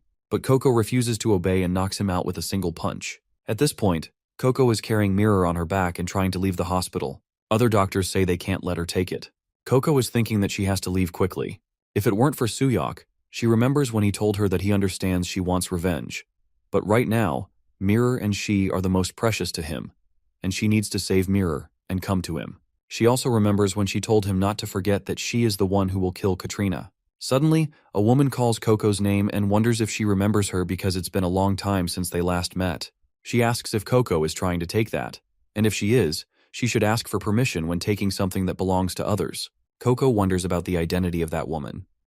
Katrina's snakes are trying to reach our protagonist, but he is shooting them down one by one. He is thinking that it's just like back then. She plans to hold on until he gets tired because the naked heads reappear again and again, and this way, he will just be worn down. But he keeps shooting the snakes. Katrina is saying that he's shooting into thin air and looks like he's getting desperate. With the rising poisonous fog and the constantly approaching snakes, both his mind and body must be at their limits. And this is precisely the perfect time to hunt. There's no use in struggling for him because he is already hers. Suyok informs her that she fell for it. She wonders what he means. As she comes close to him, he takes out his silver knife and attacks her, putting a cut on her face. She wonders what kind of guy this is, and she is sure his mental state isn't normal. He tells her that it's over for her now. Her face starts to swell and she releases poison into the air. He also cuts through her poison with his knife. All her snakes disappear, and she holds her face, which is bleeding. She curses him as a cheeky bastard for toying with her. The random shots everywhere were to clear the poisonous clouds, and acting flustered was meant to show a gap and lure her in. With just one fight at the hotel, he figured out her entire strategy. He warns her to give up because there's nowhere left for her to hide. She calls him a jerk and wonders how dare he leave a scar on her face. On top of that, It won't come off. Katrina gets angry, shouting that this is where she stops showing mercy. He notices that the snakes are gathering around him as he thought. All those snakes are collecting blood. He understands that he can't delay any longer, and before she absorbs everything, a snake suddenly bites his arm. He is surprised at how fast it is, unable to react. She says that it's done now. She will tear off his limbs if she has to, making sure he stays alive when she tortures him. The snake holds him by the neck, and its grip gets stronger and stronger. She informs him that it's a bit early for him to feel pain because she hasn't even started yet. Suyok realizes that he can't move. He uses all his power and cuts off his arm to free himself from the snake's grip. Jumping far away from there, he lies next to a wall thinking he must get a hold of himself. If he breaks here, not only will he fail to avenge his teammates, but he won't even be able to reach Anna. He can't stop now. Katrina attacks him with a spear, and it enters his chest. He thinks that he can't hear anything, wondering if he's not strong enough. In his heart, he apologizes to Coco and Mirror. Katrina warns him that he should have listened when she was being nice. She wonders why he's being such a bother. She hangs him on the wall of the church, informing him not to worry because he's not going to die anyway. She thinks that this scar still hasn't healed. Well, it's fine, because she's got Suyok and the sun will rise soon. She thinks that she should go back and enjoy a meal. At this point, she returns to him and wonders if he's still conscious. She taunts him, saying that he needs to be at least that much to satisfy her. Suyok struggles to release himself from the wall. Katrina is curious to know why he's still struggling. Suddenly, our protagonist's eyes turn red, and Katrina gets scared seeing it, wondering if he possesses those eyes. Suddenly, Suyok's hands grow back, and Katrina gets scared when she sees that his speed is faster than hers, meaning he is stronger than her. He pulls the sword away from his chest and jumps back to the ground. Very quickly, his wounds heal. With a single attack, he cuts off her arm and says that he will never acknowledge her. Katrina watches him in surprise, thinking that she couldn't even react to his attack just then. With a single punch, he throws her far away from him. He looks like a monster right now. Katrina thinks that it's impossible for him to have become this strong in just a few months. Katrina stands up again, calling him lucky, and says that if she had abilities like him, she would have already awakened long ago. At this point, both of them attack each other, but this time, Suyok is much stronger than her. She gets scared when she sees that he can handle her technique so easily. She gets tired, but our boy keeps attacking her again and again with great speed and power. She thinks that there's no way she can win in close combat, so she decides to create some distance. She tries to jump away from him, but Suyok grabs her hand and throws her to the ground with such great power that she loses consciousness for a few seconds. He is standing just in front of her, and she thinks that he is very strong. She is still so far below him. She is still trying to reach her sword with the help of her snakes. After grabbing the sword, she hits him in the eye, and her sword penetrates his eye. Katrina says that no matter how strong he is, this should still be fatal for him. But our boy is a monster because, with a single punch, his arms go through her belly, and she calls him a monster again and again. She understands that as expected, she can't win against him. On the other side, Lily enters the room, introducing herself as Lily, the new third squad leader. The other female vampire informs her to please take good care of her from now on. She wonders about her identity, and wants to know why she introduced herself as the third squad leader. Lily wonders why she even has that red eye. It looks like the female vampire is very sensitive about her red eye. She wonders if it still hasn't awakened. Suddenly, Lily throws a punch at her red eye and tells her not to get cocky. Lily explains that she was just saying that. But who is she? Is she a squad leader as well? At this point, both girls start throwing punches at each other. The red-eyed vampire says that power is order, and weak people don't deserve to live. She pins Lily down to the ground and warns her, asking if she understands what she's saying to her. Lily thinks that she understands just by looking at her eyes, that no matter the situation, the strong will always win. In the church, Katrina and Suyok are still fighting. Suyok is giving her a strong beating, but suddenly she calls him an insolent brat and shouts at him not to look down on her with those eyes. She attacks him with all her snakes at once and throws him far away from her. She thinks that it's been a long time since she used this power of hers. Our boy gets up again, while Katrina says that she doesn't like using this because it makes her look ugly. But now that he's seen it, he needs to die.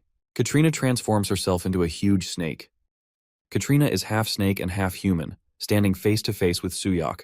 Both are running towards each other. Suddenly, she throws her venom at him and informs him that this is the end for him. Even though he can regenerate quickly, she will wipe him out completely. The venom that dissolved his body will turn gaseous, melting him down to every last cell, and he will die writhing in agony. This venom starts working on Suyok, and in a few seconds, it dissolves his flesh completely. She says to him that at this point, they are finally at eye level, even with his gifted abilities. But did he really think he could defeat her? How pathetic he is. As she leaves the church, she notices someone standing behind her. She is curious to know what's going on. She wonders why he hasn't melted down to the bone yet. To her surprise, Suyok is back and about to punch her in the face. She wonders if his regeneration is faster than the melting speed. Outside the church, Coco is coming in a car, shouting for him to hold on. Mirror sits right next to Coco, warning her not to stick her head out, saying Suyok that she's coming and she's dead. Mirror's head is still spinning, and she wonders how long she's been out. She can't remember anything since seeing those guys underground. If what Coco said is true, and Suyok went after the squad leader alone, then he is in danger. She thinks for Suyok to just hang in there.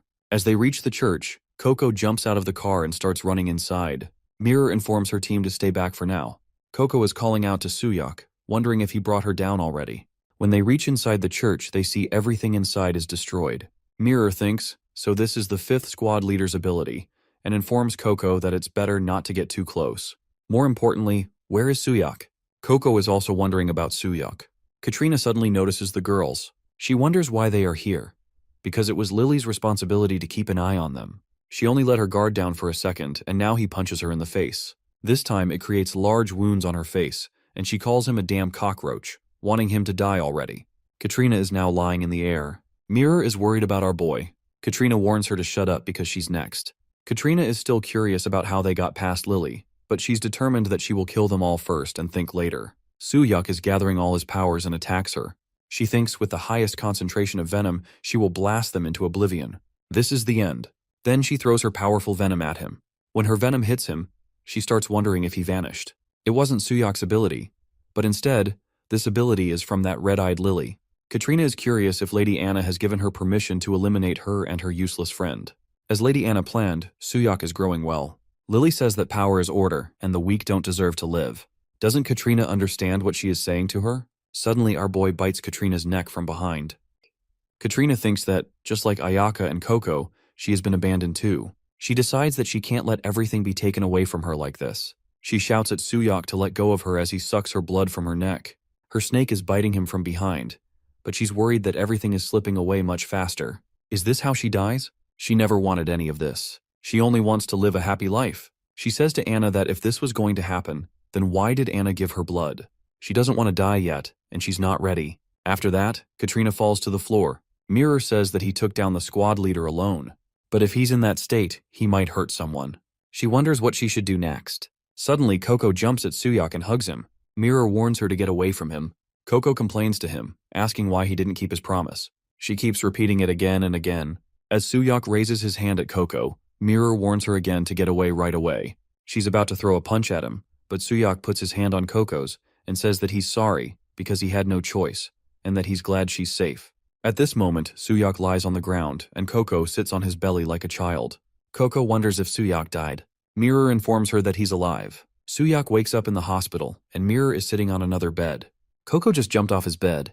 Mirror asks if he's conscious. He wonders where he is. Mirror informs him that he's in the medical facility of the task force's hotel. He wants to know about Katrina. Mirror informs him that she's being transported for an autopsy, and it's rare to get a chance to secure a squad leader. Cecilia and other task force members are escorting her, and there's no need to worry. Both are relaxed now. Suddenly, a bag of blood hits Suyok's face. It's Mirror who throws it on him. When he inquires, she informs him that she's trying to cheer him up. He took down a squad leader on his first mission and saved someone too. He did well for a first-timer. He informs her that it wasn't his first time. He's met vampires before and lost. He lost his precious comrades. Sure, he caught the squad leader in the end, but all he remembers is losing to vampires again. If he had messed up, he could have hurt her and his comrades. Coco sits on Mirror's bed and drinks blood from a bag. Mirror informs him that he's changed. He explains that Ayaka was right. Coco gets happy hearing Ayaka's name. Mirror explains that she saw him being conscious even in his berserk state, and he probably grew stronger after drinking Katrina's blood. In his berserk state, he showed immense power, but he was uncontrollable without consciousness. However, after drinking the squad leader's blood, he showed signs of consciousness. If he can control that power and use it himself, he will definitely become stronger. This is just a hypothesis, but she thinks his growth is shown in his eyes. She continues, saying that unlike his eyes at the moment, as a growing vampire, they have definitely changed. Based on this, the next stage of growth would be red eyes with black sclera, the reverse eyes. He's curious about the black eyes. Coco says she's seen those black eyes before. Mirror confirms that it's true, it was that squad leader. Suyok inquires from Coco if she knows anything about those eyes. She replies that she doesn't know. Mirror gets angry at Coco, questioning why she claims to have seen them if she knows nothing. Coco innocently responds, asking if she really said that. He reflects that even for a squad leader, vampires at that stage must be rare, and if they can regenerate a severed arm that quickly, it's not a common ability. Considering the circumstances, Coco points at Mirror and explains that she thought she was being helpful. Mirror's deduction seems plausible, and he figures she's not a bishop for nothing. Mirror thanks him, but grows curious about the sudden gratitude. He explains that thanks to her, his distracting thoughts are gone, and expresses appreciation for trusting him and following the plan. She remarks that anyone would think he's the leader, and of course someone's solo act complicated things. She wonders if they should have abandoned the hostages. He tells her to relax, adding that he's just kidding. She acknowledges that, regardless, things went according to plan. She feels irritated because he's trying to position himself as her equal, and ultimately, she just needs to get stronger. Suyok taunts her, remarking that they know that method too, confirming with Coco that they probably do. Outside room 1703, Lucia assumes that Mirror shared everything because of Suyok's plan. She reflects on how Mirror nearly died and feels indignant that he dared to put Sister Mirror in danger.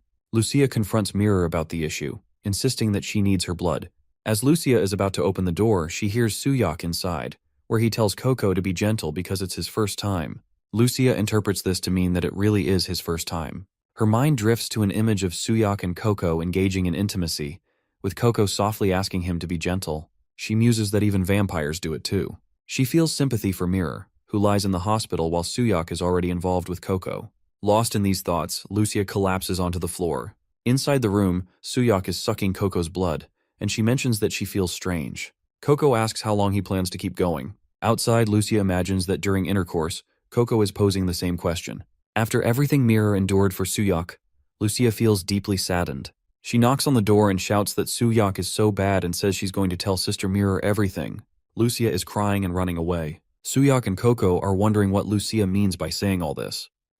1 month later at Task Force Hotel in the Korean branch, Mirror and Suyok are training with their swords. Mirror charges at him with her sword, warning him that he got lucky with Katrina. But to face future enemies, he needs full control over his abilities. If he really only relies on fortune, he'll never improve. And if he can't bring out his reverse eye, she directly attacks his arm and severs it from his body. She informs him that they will have to force it out. After cutting off his arm, she puts her sword right through his chest. The sword goes deep, and he starts bleeding. Mirror tells him that based on when his reverse eye appeared, the likely trigger is blood depletion. He'll soon lose consciousness. Lucia and Coco are watching Mirror cut off Suyok's arm. He's sitting on the floor, bleeding heavily. Mirror informs him that if he wants to control the reverse eye, he just needs to hang in there. At this moment, Mirror looks worried as he falls to the ground, and it seems like he's about to die. After a few seconds, Suyok gets up. This time he has gained his reverse eyes. His eyes are red, and he roars like a lion at Mirror. She's not impressed at all, calling it another failure. Suddenly, his arm regenerates, and he starts charging at Mirror with killer aggression. Quickly, Lucia creates a protective wall around him, forcing him to stay inside. Mirror observes him, and when he starts looking normal, she informs him that he's awake now. Lucia asks Mirror about the number of failures today. Mirror confirms that it's number 10.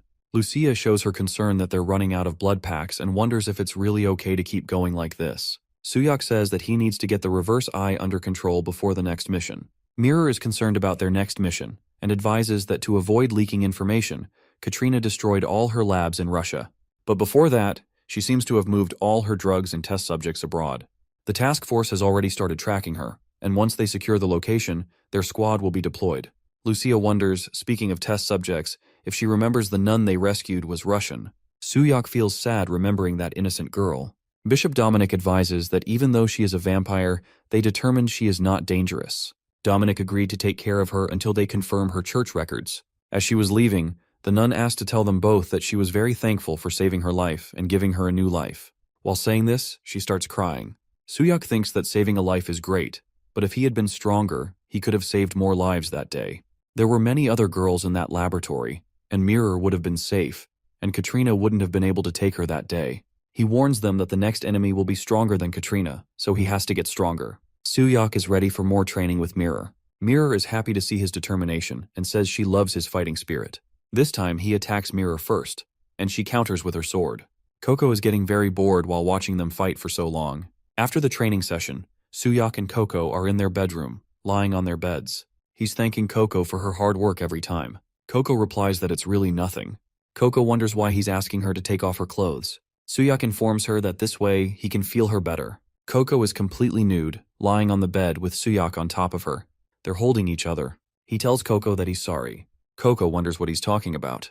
He explains that he went after Katrina alone, because she must have wanted to kill Katrina more than anyone, but he sent her to save Mirror instead.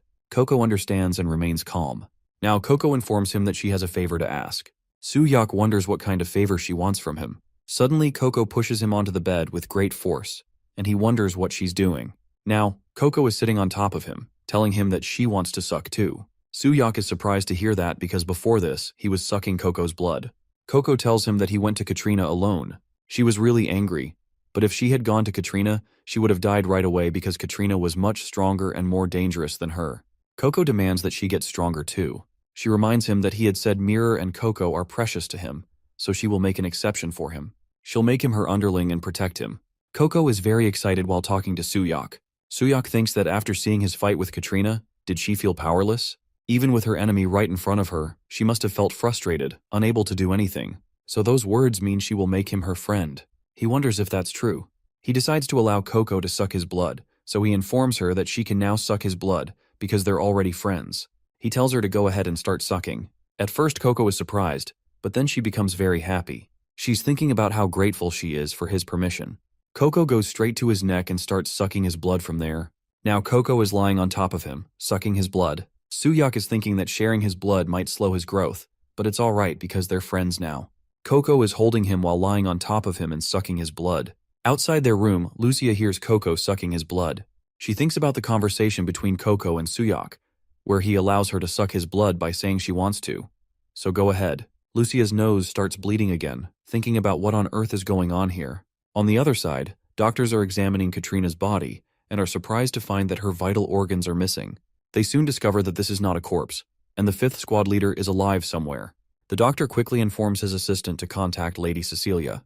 Outside the hospital, a masked young lady is walking toward the security guards. One of the guards notices her and inquires about the kid.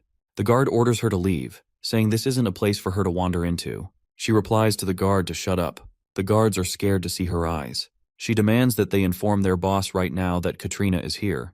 Her eyes are bright red and glowing in the darkness. The guards take Katrina to their boss. Inside a room, a female vampire asks who is there and informs Katrina that she has changed a lot since the last time they met. That vampire is Nanayama Yakuza 4th Squad Vice Captain, and her name is Natalie. Another vampire warns Katrina that she always told her not to get cocky by relying only on vampire abilities. She is Nanayama Yakuza 4th Squad Vice Captain, and her name is Berenice. The third female vampire informs her that she needs to train her body too, as she is a very muscular girl. She is Nanayama Yakuza 4th Squad Leader, and her name is Abigail. Katrina shouts at them and tells them to shut up.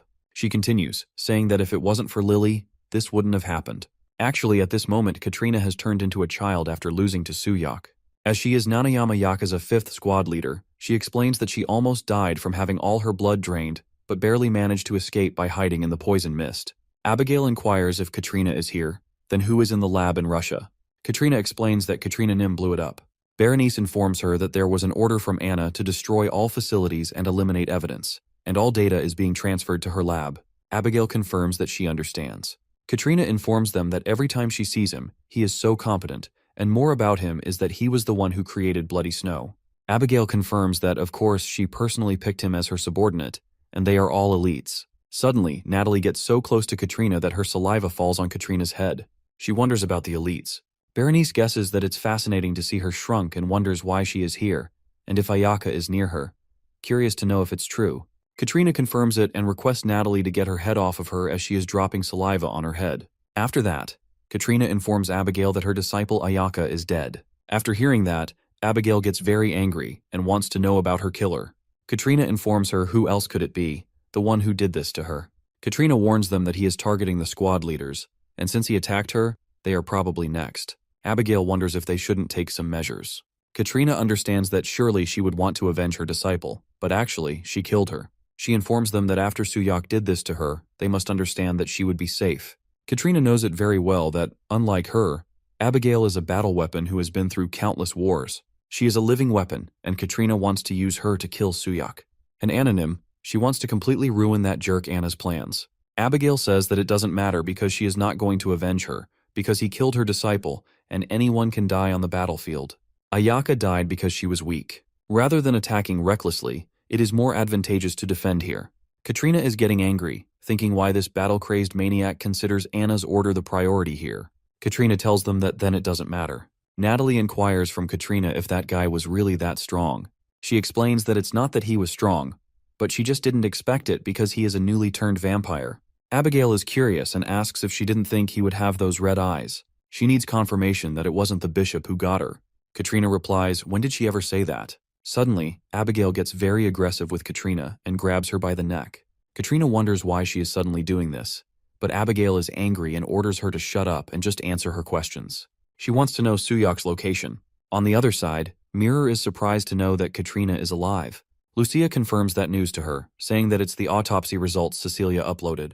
Mirror can't believe it, as they all saw it together. Coco is also shocked to know that Katrina is still alive. Mirror explains to him that now he comes to think of it, he said that he couldn't use Katrina's ability. Could it be because Katrina is still alive? Suyok replies that it's a possibility, but considering he could maintain his consciousness in the reverse eye state, it is clear that he stole the power Ayaka mentioned. But to gain an ability, there are certain conditions that need to be met. Mirror wonders that, unlike Ayaka's ability, he can't use Katrina's ability. Coco is curious and asks what the difference is between the two. Coco feels a little uncomfortable, and everyone notices it. He is curious to know if something is wrong with Coco. Coco informs him that she has smelled this scent before. Suyok wants to know from Coco what scent she is talking about and who she is smelling. Two men are walking towards the entrance of the hotel. One of them is asking the other if he happens to know Suyok. It's Abigail, who is curious about him. The young man is a guard at the hotel and recognizes Abigail as a vampire. He challenges her, asking how dare she come here, and pulls his gun on her. But Abigail, with a single punch, destroys his head and kills him. She tells him to shut up and keep it down. The second charges at her with his silver knife. While charging at her, he says he will crush her to die. He hits her chest with his knife and is happy that he hit it right in the heart. But the knife doesn't penetrate her skin. She wonders what he is doing, holds his knife from its edge, and informs him that she is not interested in small fry. With her strong grip, she breaks his knife into small pieces. Now she demands answers to her questions from him. She asks about Suyok. Inside the hotel, Suyok senses that something is wrong. Suddenly, a guard comes running to him, calling Mirror and Lucia's names. He informs them that a Nanayama Yakuza is attacking. Mirror orders them to move immediately and wants to know the enemy's strength. He is surprised to hear that there is only one person. Outside the hotel, Abigail is talking to the injured guards, wondering why they attacked when they were so weak. She came here knowing everything. So, she will ask one last time, where is Suyok? A few seconds later, more guards arrive to stop Abigail. She is not impressed by the large number of guards and their guns. She simply asks them if they are not going to inform her about him. It doesn't matter. She announces that until that guy shows up, she will just have to kill everyone. Abigail points at the dead guards and warns the last remaining guard that whether this one or that one, they are all so weak. If this is all the so-called death squad can do, she could bring them down with just her army. She stands right in front of a wounded guard, addressing him by calling him soldier. In his next life, she hopes he is born strong, right before killing him with her swords. As she is about to kill him, suddenly an explosion happens, and she is thrown away from him. She wonders if it's holy power and if there is a bishop. It's Lucia, who throws her away with her holy powers. At this moment, she calls Mirror to attack. Mirror jumps into the air with her large sword in hand, and with all her strength, she attacks Abigail, who stops it with her two swords. Abigail smiles at Mirror and then pushes her away. Mirror stands right in front of the wounded guard and inquires about his safety, to which he replies that he is good, thanks to her. At this point, Mirror is curious to know about Abigail's abilities from the guard, who replies that he's not sure about the details, but after she cuts her own arm, a sword is created instantly. It's a weapon creation ability, and Mirror understands. She informs him to fall back and report to the sanctum, to which he replies that he understands. Abigail is happy and says that the bishop is here, and now this is finally starting to get interesting. When Suyok reaches there, Abigail confirms that and says, at last, she has found him. Lucia, Mirror, and Suyok are now facing her. Abigail is happy to see him. She informs him that she heard from Katerina that he is targeting the captains, and on top of that, he already has that eye. Suyok notices that Katerina is alive. Abigail is curious because she doesn't know why he has that eye, but now that she knows, she can't help but want to fight him. Suddenly, Coco appears, sniffing her. Coco calls Abigail's name, and Abigail is surprised to see Coco here. Abigail wonders why Coco is here and if they aren't her friend's enemies. Mirror is curious and asks Coco that if she is going to recognize them by looking, why is she sniffing? She wonders if they know each other. After looking at Abigail's swords, Coco quickly grabs Suyok's hand and inquires if she is here to capture Suyok too.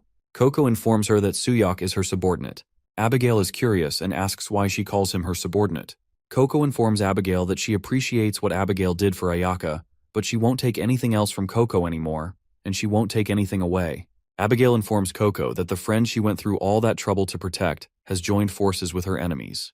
Abigail thinks that Ayaka's life is, for sure, tragic. Mirror challenges Abigail by calling her a vampire and says that no matter how much of a captain she is, on this side, they have 2 bishops and 2 captain-level vampires. She says Abigail has no idea what she is dealing with, and that she has committed such acts. Mirror tells her not to even think about dying peacefully. Abigail smiles at her and threatens that just because she is a captain doesn't mean she is the same as every other captain. If Mirror thinks it's going to be a joke, then don't worry. In a blood-soaked battlefield, she is invincible. After saying that, she puts both her hands on the ground and large spikes fill the area. Mirror and her team jump away to save themselves from the spikes, which only grow where there is blood on the ground. Mirror is surprised to see thorns rising from the ground, and realizes it's not just a weapon creation ability. Lucia orders her team to fall back because the thorns are coming out of the blood puddle, and if they run to a place without blood, they'll be safe. Suddenly, Abigail appears behind Lucia, very close, and is about to attack her with her axe. Abigail manages to hit Lucia with her axe and injure her. Mirror is shocked to see her friend being injured. Abigail tells Lucia that her observation skills were good, but she should have controlled the distance better. Abigail asks who's next. Mirror gets very angry and says she dares not harm Lucia. Suddenly, Coco jumps and holds Abigail from behind, giving Suyok the perfect chance to attack. He quickly hits Abigail with his knife and knocks her out. Mirror calls Abigail a bastard and informs Suyok about the danger, but he tells Mirror to calm down. If she doesn't, she will end up like her. He tells her he will buy them some time, so she should take care of Lucia first. Lucia lies on the floor, bleeding and about to lose her senses. Mirror tells Lucia to stay awake. Mirror looks at Lucia as she is losing a lot of blood and thinks this is bad because the wound is too deep and the bleeding is too severe. Mirror puts her hand on Lucia's wound and uses her holy powers to try to heal it. She says she will try to stop the bleeding as much as possible with her divine power, but it will only delay death. At this stage, until reinforcements arrive, Suyok has to buy time. He thinks he hit Abigail just in case, but now it's confirmed. He hasn't awakened yet. It seems like it only manifested once, and she was hoping to fight someone strong for once. Suyok wonders what she means by awakening. Abigail smiles and informs him that from now on, she will kill every human in this hotel. Suyok is surprised to hear that. He understands that showing that eye means he has used his awakening ability. Abigail informs him that if he wants to stop her, he will have to use that ability somehow. Abigail is walking towards the mirror and informing her that she should start with the sword-wielding bishop.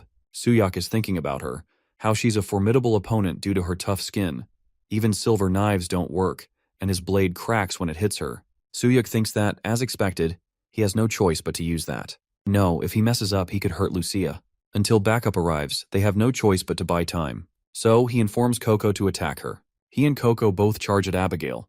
She warns Coco that if she isn't going to take this seriously, she should step aside because she's not interested. Coco is serious and leaps at her. After striking Abigail, she jumps away. Both Abigail and Suyok are fascinated by Coco's speed. Suyok wonders if it's because she absorbed blood compared to when he first saw her. She's gotten much faster. It looks like she's everywhere, surrounding Abigail from all directions. Abigail starts gathering her dark powers. Suyok decides that he and Coco will take her down together, so he attacks her too. She attacks Suyok with her weapon, but he stops it with his arm. He grabs her weapon from her and punches her so hard that it knocks her out.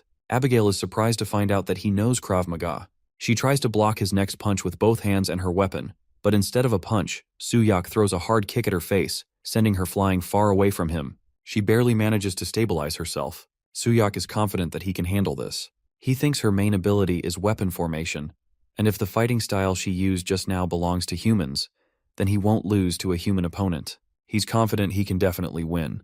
At this moment, Abigail attacks him with her magical weapon, and he dodges her. Suyok observes that her movements are different from before. She's creating a circle around her with the fast movement of her weapon. He thinks he needs to create some distance. Suddenly, he gets hit by Abigail's spear in the head. Suyok is bleeding from one eye and is sitting on the ground. He quickly realizes that she wasn't fighting seriously until now. Abigail warns him again that this is his choice. The battle belongs to the strong, and she's not interested in someone who can't control their own power. From the side, Coco attacks her, and surprisingly this time, Abigail stops her with her hand and throws Coco away very easily. Coco shouts at her that she won't forgive her for bullying Suyok. Coco attacks Abigail again from behind, but Abigail informs her that she's certainly gotten faster. However, her patterns are predictable, and she holds her spear right in front of Coco. As Coco jumps at her, she fears that she's going to get stabbed by the spear. But suddenly Suyok pushes Coco away from the spear and saves her life. Coco thinks she's going to die. This time, while saving Coco, Suyok gets stabbed in the chest. Abigail asks him that even after all this, he still can't use it. Her spear goes straight through his chest, and he's now on his knees. Abigail calls him a boring guy. Suyok lies unconscious on the ground. Coco is sitting next to him, crying and begging him to wake up. Abigail walks away, repeatedly calling for Suyok to get up. Suddenly, Suyok gets up, and Coco becomes very happy. He informs Coco to take care of Lucia and Mirror and stay far away from him because he's in his monster mood now. As Abigail walks away, she feels someone coming after her, thinking it's Coco. She turns back and tells Coco that she's not interested in her and is sparing her for old time's sake, ordering her to just go away. But when she still feels someone behind her, she thinks that she's as foolish as ever. When she turns back, she's surprised to see a very strong Suyok getting up from the ground. Abigail wonders about this power. It's stronger than before. What on earth did he do? Abigail is happy that he finally brought out his awakened ability. She smiles at the red-eyed Suyok.